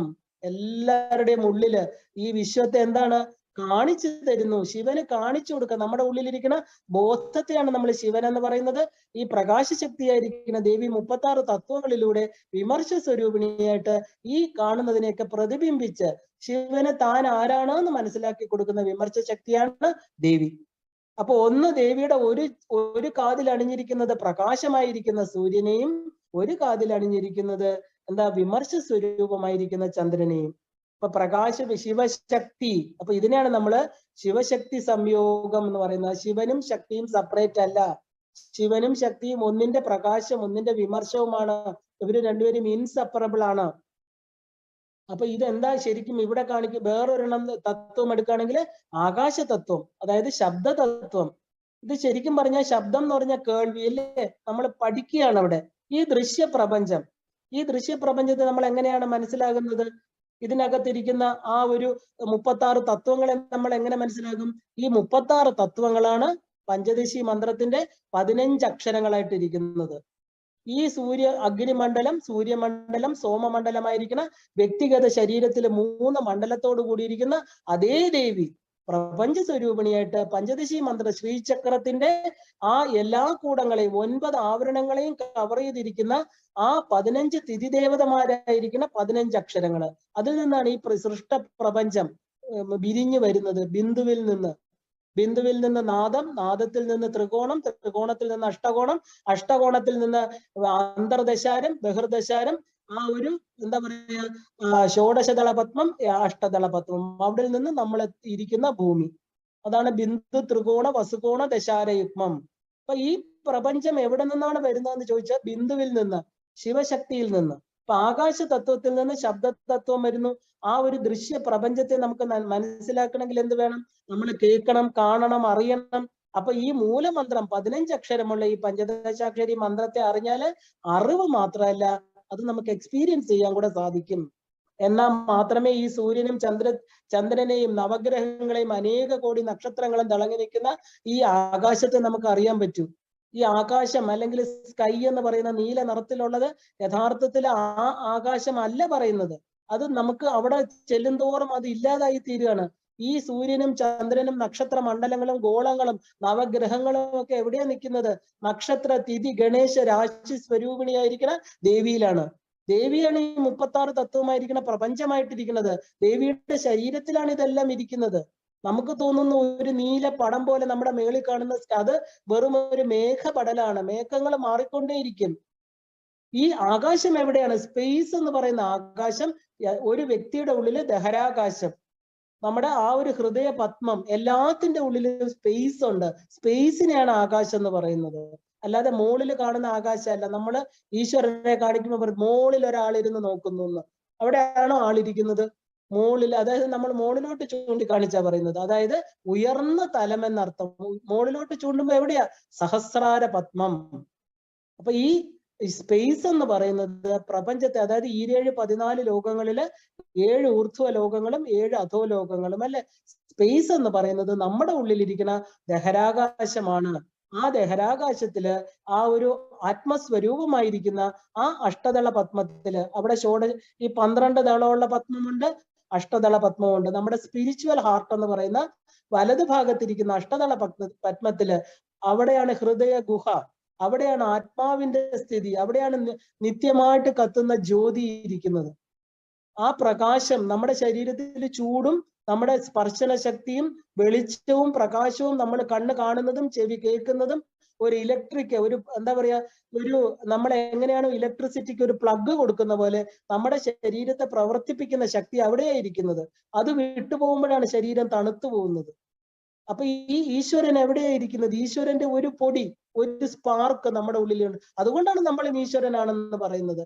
നമ്മൾ വെള്ളം കുടിക്കുമ്പോൾ കിണറ്റിലെ ജലം മുഴുവൻ എനിക്ക് കുടിക്കാൻ പറ്റില്ല, പക്ഷെ അതിൽ ഒരു ഗ്ലാസ് വെള്ളം കുടിക്കുമ്പോൾ നമ്മൾ എന്ത് പറയണു? കിണറ്റിലെ വെള്ളം കുടിച്ചു, നല്ല വെള്ളമായിരുന്നു, ശുദ്ധജലമായിരുന്നു. അതുപോലെ ഒരു സ്പാർക്ക്, ഒരു സൂര്യന്റെ എല്ലാ പ്രകാശത്തെയും നമുക്ക് കാണാൻ പറ്റില്ല, പക്ഷെ ഒരു കിരണം അത് പ്രകാശം നമുക്ക് തരുന്നുണ്ട്, ഇല്ല എന്ന് പറയാൻ പറ്റില്ല അല്ലെ. ഈശ്വരൻ എന്ന് പറയുന്ന ആ പൊട്ടൻഷ്യൽ ആയിട്ടിരിക്കുന്ന എനർജിയിൽ നിന്ന് നമ്മുടെ ഉള്ളിൽ ഒരു സ്പാർക്ക് ഉണ്ട്. നമ്മൾ അതുകൊണ്ട് പൂർണ്ണമാണ്. ആ ഈശ്വര തത്വം തന്നെയാണ് നമ്മുടെ ഉള്ളിൽ ഇരിക്കുന്നത്, പക്ഷെ നമുക്കത് അറിയണില്ലെന്നേ ഉള്ളൂ. അപ്പൊ ഈ നവഗ്രഹ മന്ത്രങ്ങള്, സൂര്യമന്ത്രങ്ങള്, ചന്ദ്രന്റെ മന്ത്രം, ഇതെല്ലാം ഈ ഒരു തലത്തില് മണികുണ്ടല യുഗളം കൊടുക്കുമ്പോൾ 3 മന്ത്രങ്ങൾ, നവഗ്രഹ മന്ത്രങ്ങൾ നിങ്ങൾക്കറിയാം. 9 നവഗ്രഹങ്ങൾക്ക് 9 മന്ത്രങ്ങളുണ്ട്. സൂര്യൻ, ചന്ദ്രൻ, അതിന് രണ്ടിനും പ്രത്യേക മന്ത്രങ്ങളുണ്ട്. പിന്നെ ബുധൻ, ശുക്രൻ, ചൊവ്വ എല്ലാത്തിനും പ്രത്യേകം അവരെ ഗ്രഹങ്ങളായിട്ട്, അതായത് പ്രത്യേക ഓരോ ദേവതമാരായിട്ട് കണ്ട് അവർക്ക് മന്ത്രങ്ങളുണ്ട്. ഇവരെല്ലാം എവിടെയായിരിക്കുന്നത്? ഈ അമ്മയുടെ 36 തത്വമായിട്ടിരിക്കുന്ന ഈ പ്രപഞ്ചത്തില് അമ്മ ഉണ്ടാക്കിയിരിക്കുന്ന അനേകായിരം കോടി ആ ഒരു എന്താ പറയാ ഗ്രഹങ്ങള്, നക്ഷത്ര മണ്ഡലങ്ങള് അല്ലെ, എല്ലാം അമ്മ ഉണ്ടാക്കിയിരിക്കുന്നതാണ്. ആ സ്പേസിലാണ് അത് നിൽക്കുന്നത്. സ്പേസ് എന്ന് പറയുന്നത് ആകാശ തത്വമാണ്. ടോട്ടാലിറ്റി, ഈ എനർജി മുഴുവനും നിറഞ്ഞു നിൽക്കുന്ന ആ ഒരു, നമുക്ക് പ്രത്യേകിച്ച് ഒരിടവും പോകാനില്ല. മരിച്ചു കഴിഞ്ഞാൽ നമ്മുടെ അനുഭവ മണ്ഡലമാണ് ഊർധ്വലോകങ്ങളും അധോലോകങ്ങളും. ഊർധ്വലോകത്തിലേക്ക് നമ്മൾ എങ്ങനെ ജീവിച്ചോ, എങ്ങനെയായിരുന്നു നമ്മുടെ കർമ്മം അനുസരിച്ച് നമുക്ക് ഉയർന്ന ചിന്താധാരകൾ വരും. അവിടെ നമ്മൾ ഋഷിലോകം, തപോലോകം ഇതൊക്കെ നമ്മൾ കാണും. ബ്രഹ്മലോകം, സത്യലോകം. നമ്മുടെ അനുഭവ മണ്ഡലം, ശരീരം പോയി കഴിഞ്ഞാല് വെറും ഒരു എനർജി ഫോമാണ് ആത്മാവെന്ന് പറയുന്നത്. വെറും ഒരു തലമുടിയെ 1000 ലക്ഷമായിട്ട് മുറിച്ചു കഴിഞ്ഞാൽ അതിലും ചെറിയൊരു പ്രകാശ കഷണമാണത്. ഒരു ഈതറിക് സ്റ്റേറ്റിലുള്ള വെറും ഒരു എനർജി. ആ എനർജിക്ക് എവിടെ പോകാൻ പറ്റില്ല, എവിടെ വേണമെങ്കിലും സഞ്ചരിക്കാം. പക്ഷെ ലിമിറ്റേഷൻ ഉണ്ട്. നമ്മുടെ ഹൃദയ വികാസത്തിനനുസരിച്ച് മാത്രമേ അതിന് സഞ്ചരിക്കാൻ പറ്റുള്ളൂ. അപ്പൊ ഈ ലോകങ്ങളെ നമ്മൾ അറിഞ്ഞിരുന്നാൽ, സത്കർമ്മങ്ങൾ ചെയ്താൽ, അവിടെയും നിയാമക ശക്തിയുണ്ട്. പ്രപഞ്ചത്തിലെ ലളിതാ സഹസ്രനാമത്തിൽ ഇനി വരുന്നുണ്ട്. ഈ 13 പേര്, 13 ഇൻസ്പെക്ടർ ജനറൽമാരിരിപ്പുണ്ട് പ്രകൃതിയിൽ, നമ്മളെ വാച്ച് ചെയ്തുകൊണ്ട്. ഓരോ ജീവനെയും ഇവിടുന്ന് പോകുമ്പോ എങ്ങോട്ട് പോകണം അവരാ തീരുമാനിക്കുന്നത്. അവരാണ് സൂര്യൻ എവിടെ കൂടെ പോകണം, എപ്പോ ചന്ദ്രൻ വരണം, എപ്പോഴും ഋതുക്കൾ വരണം എന്ന് തീരുമാനിക്കാൻ ദേവി നിയമിച്ച ദേവിയുടെ ദേവതമാരുണ്ട്. അവര് തീരുമാനിക്കും നമ്മൾ എങ്ങോട്ടാ പോകേണ്ടത്. എന്താണ് അതിന്റെ മാനദണ്ഡം? നമ്മുടെ പുണ്യപാപങ്ങള്. അപ്പൊ നമ്മൾ പുണ്യം ചെയ്താൽ ഉറപ്പാണല്ലേ നമുക്ക് പുണ്യലോകത്തേക്ക് പോകാൻ പറ്റുള്ളൂ. കാരണം പാപം ചെയ്യുന്നില്ല. പാപം ചെയ്താലും അറിയാതെയാണ് ഈ ദേവിയെ ഉപാസിക്കുന്നെങ്കിൽ ഈ അമ്മയ്ക്ക്, എന്നാൽ നമ്മൾ ഇന്നലെ കണ്ടില്ലേ, എന്ത് പാപവും എന്ത് അഖങ്ങളെയും, കിൽബിഷമോചിനി, എന്ത് കിൽബിഷങ്ങളെയും പാപങ്ങളെ ഇല്ലാതാക്കാൻ കഴിവുള്ളവളാണ് ആ പരാശക്തി. അമ്മയ്ക്ക് ഇല്ലാതാക്കാൻ പറ്റും. അപ്പൊ ദേവിയുടെ നവഗ്രഹ മന്ത്രങ്ങള്, സൂര്യന്റെയും ചന്ദ്രന്റെയും മന്ത്രങ്ങളാണ് ഈ 25ാമത്തെ മണികുണ്ടല യുഗളം എന്ന് പറയുന്ന ദേവിക്ക് ആ ഒരു എന്താ പറയാ ജ്ഞാനേന്ദ്രിയങ്ങളില് ആ ഒരു കർണത്തില് അണിയാൻ കൊടുക്കുന്ന കുണ്ടലങ്ങള്. അടുത്തത് 26ാമത്തെ ആഭരണം എന്താണ്? 26ാമത്തെ ആഭരണമാണ് നാസാഭരണം, അതായത് മൂക്കുത്തി. അപ്പൊ നോക്കൂ, ഓരോ ഇന്ദ്രിയങ്ങളായിട്ട് വരികയാണ്. ജ്ഞാനേന്ദ്രിയങ്ങളിൽ ഇപ്പൊ കണ്ണ് കഴിഞ്ഞു, ചെവി കഴിഞ്ഞു, അടുത്തത് എന്താണ്? മൂക്ക്. അപ്പോ ദേവിക്ക് മൂക്ക് എന്തിനെയാണ് കാണിക്കുന്നത്? എന്ത് തത്വത്തെയാണ്? ഗന്ധ തത്വത്തെയാണ് കാണിക്കുന്നത് അല്ലെ. അപ്പൊ നാസാഭരണം എന്ന് പറയുന്നത് നോസ് റിംഗ്. അമ്മയ്ക്ക് എങ്ങനെയാണ് ഈ മൂക്കില് മൂക്കുത്തി? നമുക്ക് വളരെ വ്യക്തം, നമ്മൾ ഒരുപാട് എല്ലാ ചിത്രങ്ങളിലും കണ്ടിട്ടുണ്ട്. അമ്മ വലത് മൂക്കില് ഒറ്റ കല്ല് പതിച്ച മൂക്കുത്തിയാ ധരിച്ചിരിക്കുന്നത്. ആ റൈറ്റ് നോസ്ട്രൽസ്, അതായത് അമ്മയ്ക്ക് വളരെ പ്രധാനമാണ് വലത് ഭാഗം. നമുക്ക് നോക്കാം എന്താണ് കാരണം. മൂക്കെന്ന് പറഞ്ഞാല് ഗന്ധം, അതായത് പൃഥ്വി തത്വത്തെയാണ് കാണിക്കുന്നത്. അപ്പൊ പൃഥ്വി തത്വം എന്ന് പറയുന്നത് എന്താണ്? ഏറ്റവും ഗ്രോസ് ആയിട്ടിരിക്കുന്ന ആകാശം മുതല് നമ്മുടെ പഞ്ചഭൂതങ്ങളെ നോക്കുമ്പോൾ ആകാശം, അതിൽ നിന്ന് വായു, വായു ഒരു അഗ്നി, അഗ്നി ആപോ, ആപോ പൃഥ്വി, ഇങ്ങനെയാണ് പോകുന്നത് അല്ലെ. അപ്പൊ ഭൂമി തത്വത്തിലാണ് വന്ന് നിൽക്കുന്നത്. അപ്പൊ ഗ്രോസ് എന്ന് പറയുന്നത് ഏറ്റവും നമുക്ക് കാണാൻ പറ്റുന്ന, ബാക്കിയൊന്നും കാണാൻ പറ്റില്ല, സ്പേസ് കാണാൻ പറ്റില്ല, വായുവിനെ കാണാൻ പറ്റില്ല, അഗ്നിക്ക് ചെറിയൊരു രൂപമുണ്ട്, ജലത്തെയും കാണാൻ പറ്റും, പിന്നെയാണ് അത് വിസിബിൾ ആയിട്ട് വരുന്നത് അല്ലെ താഴോട്ട് വരുമ്പോ. പക്ഷെ നമുക്ക് എല്ലാം ഈ 5 ഭൂതങ്ങളും കൂടെ ചേർന്നതാണ് പൃഥ്വി എന്ന് പറയുന്ന തത്വം. അപ്പൊ നമുക്കത് ഹാർഡാണ്, നമുക്കത് നമ്മൾ ഭൂമി എന്ന് പറഞ്ഞാൽ എന്താ, വളരെ കട്ടി പിടിച്ച അവസ്ഥയാണ്. ആ ഒരു വിസിബിൾ ആയിരിക്കുന്ന യൂണിവേഴ്സ്, നമുക്ക് കാണാൻ പറ്റുന്ന ആ അചരങ്ങളായിട്ടിരിക്കുന്ന എല്ലാം എന്താണ്? ഭൂമി തത്വത്തിൽ വരുന്നതാണ്. അപ്പോ ദേവിക്ക് എന്താണ്? താരാകാന്തി തിരസ്കാരി നാസാഭരണ ഭാസുരായേ നമ, അല്ലെങ്കിൽ ഭൂഷിതായേ നമ. താരാകാന്തി, ഈ താരങ്ങളുടെയൊക്കെ കാന്തിയെ തിരസ്കരിക്കുന്ന അത്രയും ഭംഗിയുള്ള മൂക്കുത്തി അണിഞ്ഞല്ലയോ അമ്മേ. ഈ ശരിക്കും പറഞ്ഞാല് ഈ താരാകാന്തി തിരസ്കാരി എന്നൊക്കെ പറയുന്നത് എന്താണ്? ശരിക്കും ഈവനിങ് സ്റ്റാർ എന്ന് പറയും. അത് ശരിക്കും പറഞ്ഞ ഈ ചന്ദ്രൻ എന്ന് പറയുന്നത് ഒരു, നമ്മൾ പറഞ്ഞു പ്രകാശത്തിന്റെ വിമർശമാണെന്ന്. അപ്പൊ സൂര്യന്റെ റിഫ്ലക്റ്റഡ് ലൈറ്റ് കൊണ്ടാണ് ചന്ദ്രൻ പ്രകാശിക്കുന്നത്. അപ്പൊ ദേവി വിമർശ ശക്തിയാണെന്ന് നമ്മൾ കണ്ടു. അപ്പൊ ഈ എർത്ത് എലിമെന്റ് എന്ന് പറയുന്നത് എന്താണ്? ഏറ്റവും നമ്മുടെ മൂക്കാണ്, ഗന്ധത്തെ കാണിക്കണം അല്ലെ. ഇപ്പൊ ഗന്ധം എന്ന് പറഞ്ഞാൽ എന്താ? വിമർശ ശക്തി. ഇപ്പൊ പ്രകാശം, ഈ കാണപ്പെടുന്ന വസ്തുക്കളെല്ലാം. അപ്പൊ ഈ മന്ത്രം ഏതാണ്? ധരണി മന്ത്രം എന്ന് പറഞ്ഞൊരു മന്ത്രമുണ്ട്, ഭൂമിക്ക് കൊടുക്കുന്ന, ഭൂമിയെ സംബന്ധിച്ചുള്ള മന്ത്രമാണ്. ഒരുപാട് ദോഷങ്ങള്, പഞ്ചഭൂതത്തിൽ വരുന്ന ദോഷങ്ങളൊക്കെ മാറ്റാൻ അത് പരമ്പര നിർദ്ദേശിച്ചെങ്കിൽ മാത്രമേ കൊടുക്കാൻ പറ്റൂ. ഈ മന്ത്രത്തെയാണ് ധരണി മന്ത്രം എന്ന് പറയുന്നത്. ഈവനിങ് സ്റ്റാർ എന്ന് പറയുന്നതാണ് ശുക്രൻ. ശുക്രനാണ് ഏറ്റവും പ്രകാശമുള്ളത് അല്ലെ. ആ ഒരു ഈവനിങ് സ്റ്റാർ, അതായത് ഈ പ്രോജനിയാണ് ശുക്രൻ കാണിക്കുന്നത്. നമ്മുടെ ഹൊറോസ്കോപ്പിൽ, അതായത് ജാതകത്തില് ശുക്രന്റെ ഭാവം എന്താണ് കാണിക്കുന്നത്? വിവാഹം, കുടുംബം, നമ്മുടെ സന്തതികള്, നമുക്ക് കുട്ടികള്, ഇതൊക്കെ ശുക്രനാണ് കാണിക്കുന്നത്. നല്ല വിവാഹ ജീവിതം, നല്ല കുഞ്ഞുങ്ങള്, നല്ല പ്രോജനിയെ കാണിക്കുക. അതിൽ എന്തെങ്കിലും തകരാറ് വന്നാൽ, അംഗവൈകല്യമുള്ള കുട്ടികൾ ഇല്ലാതിരിക്കുക, അനപത്യ ദുഃഖങ്ങളൊക്കെയാണ് ശുക്രന്റെ ആ ഒരു ശരിയായിട്ടുള്ള പൊസിഷനിൽ ഇരുന്നില്ലെങ്കിൽ. അപ്പൊ ഇപ്പൊ നോക്കൂ, ഇതെല്ലാം കൂടെ ചേർന്ന് വന്നിരിക്കണം. ശുക്രനാകുന്ന ആ ഒരു പ്രോജനിയെ കാണിക്കുന്ന, വംശവർദ്ധനയെ കാണിക്കുന്ന, ഔഷധിയെ കാണിക്കുന്ന ആ ഒരു ശുക്രൻ, ആ ശുക്രനെയാണ് ദേവി മൂക്കൂത്തിയായിട്ട് ധരിച്ചിരിക്കുന്നത്. അപ്പൊ മൂക്കെന്ന് പറയുന്നത് എന്താണ്? ഗന്ധമാണ്. ആ ഗന്ധം പൃഥ്വിയുമായിട്ട് ചേർന്നിരിക്കുന്നു. പൃഥ്വിയിലാണ് വംശവർദ്ധനം വേണ്ടത്. ദേവിയുടെ ഏറ്റവും പ്രധാനപ്പെട്ട സന്തോഷം എന്താണ്? എന്തിനാണ് അമ്മ ഈ പ്രപഞ്ചത്തെ ഉണ്ടാക്കുന്നത്? അമ്മയുടെ ഏറ്റവും, നമ്മൾ അമ്മ എന്ന് വിളിക്കുന്നത് ശ്രീമാത, അമ്മയ്ക്ക് ഏറ്റവും ഇഷ്ടം സൃഷ്ടിയാണ്. അപ്പൊ സൃഷ്ടി തത്വത്തെയാണ് ഇവിടെ കാണിക്കുന്നത്. കാരണം അമ്മയ്ക്ക് ഏറ്റവും പിന്നെ സൃഷ്ടിച്ചതിനെല്ലാം അമ്മ സ്ഥിതി പാലിച്ചുകൊണ്ട് പിന്നെ തന്നിലേക്ക് ലയിപ്പിക്കണം. പക്ഷെ അമ്മയുടെ ഏറ്റവും ആദ്യത്തെ ജോലി, ഏറ്റവും ഇഷ്ടപ്പെട്ട ജോലി സൃഷ്ടിയാണ് അല്ലെ. അപ്പൊ അത് നമ്മൾ ഭൂമി തത്വമായിട്ട് കാണണം.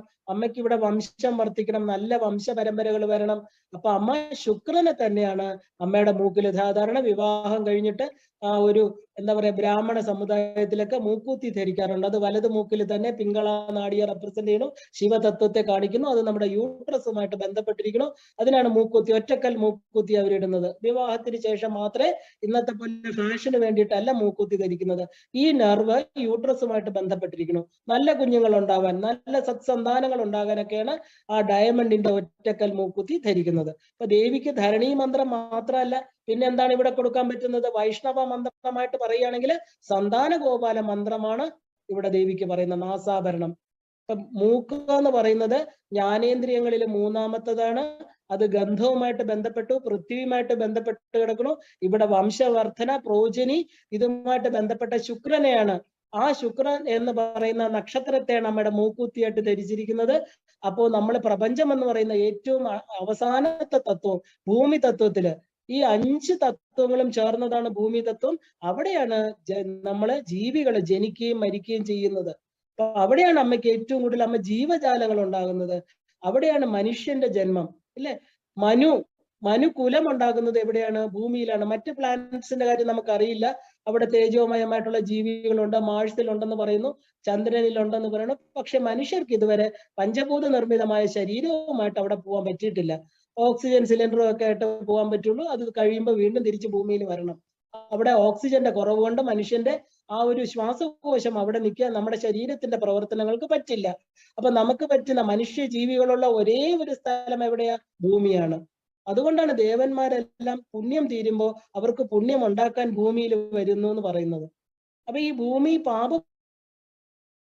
പാപപുണ്യങ്ങൾ വിതച്ച് കൊയ്യുന്ന വയലാണ്. ഇതം ശരീരം കൗന്ദേയ ക്ഷേത്രമിത്യവിധീയതേ. ക്ഷേത്രം എന്നുള്ള വാക്കിന് അവിടെ എന്താ? വയല്, ധാന്യങ്ങള് നമ്മൾ വിളയിക്കുന്നു.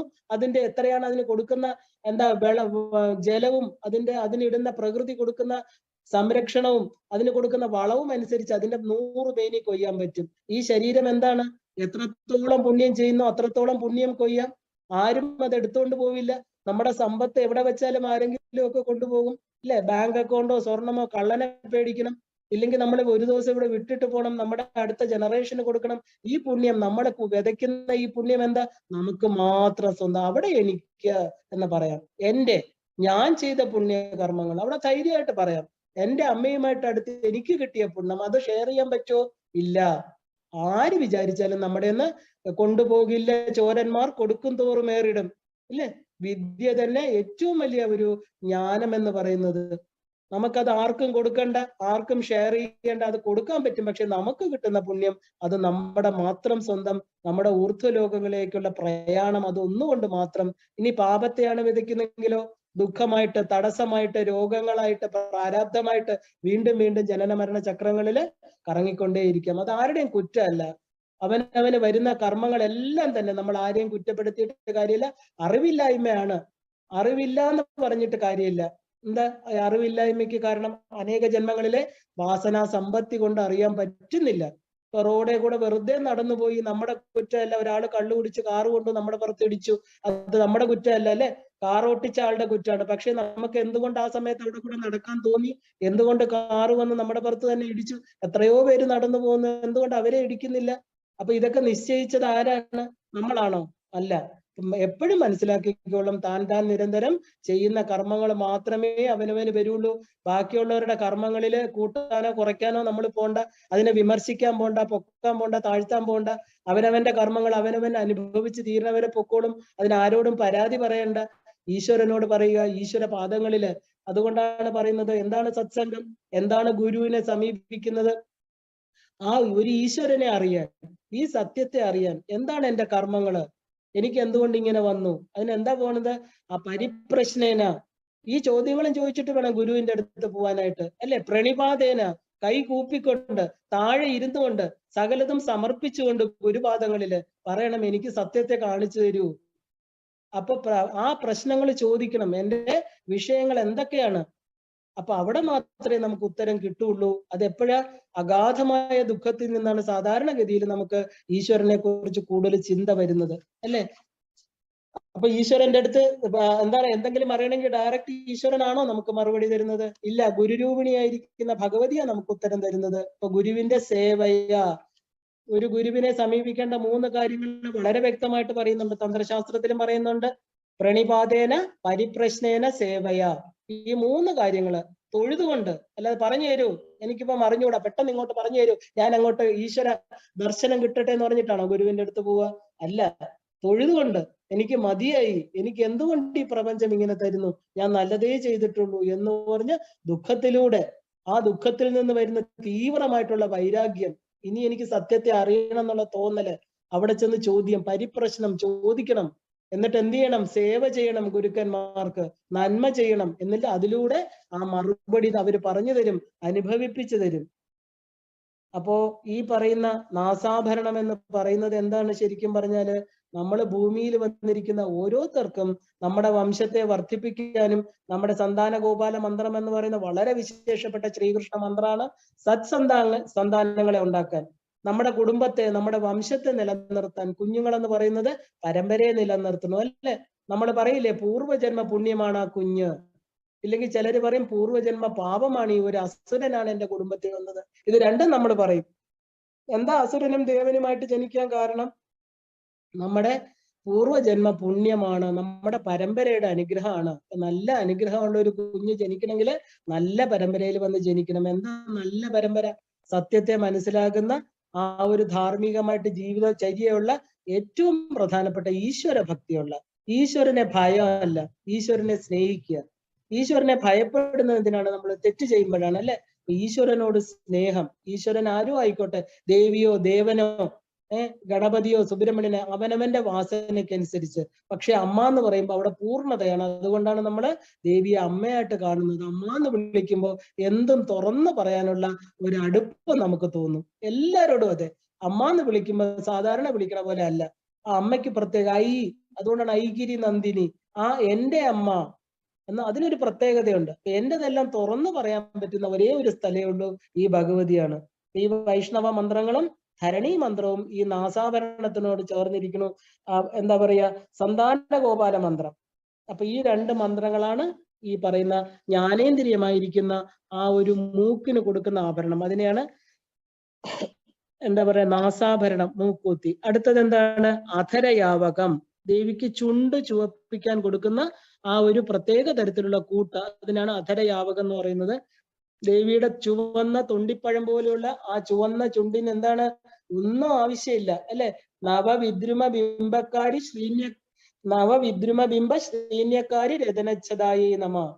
അപ്പൊ അമ്മയ്ക്ക് എന്താ വേറെ എന്തെങ്കിലും ആവശ്യമുണ്ടോ? തൊണ്ടിപ്പഴം പോലെ ചുമന്ന ചുണ്ടുകളുള്ള അമ്മയ്ക്ക് നമ്മള് വീണ്ടും എന്ത് കൊടുക്കണു?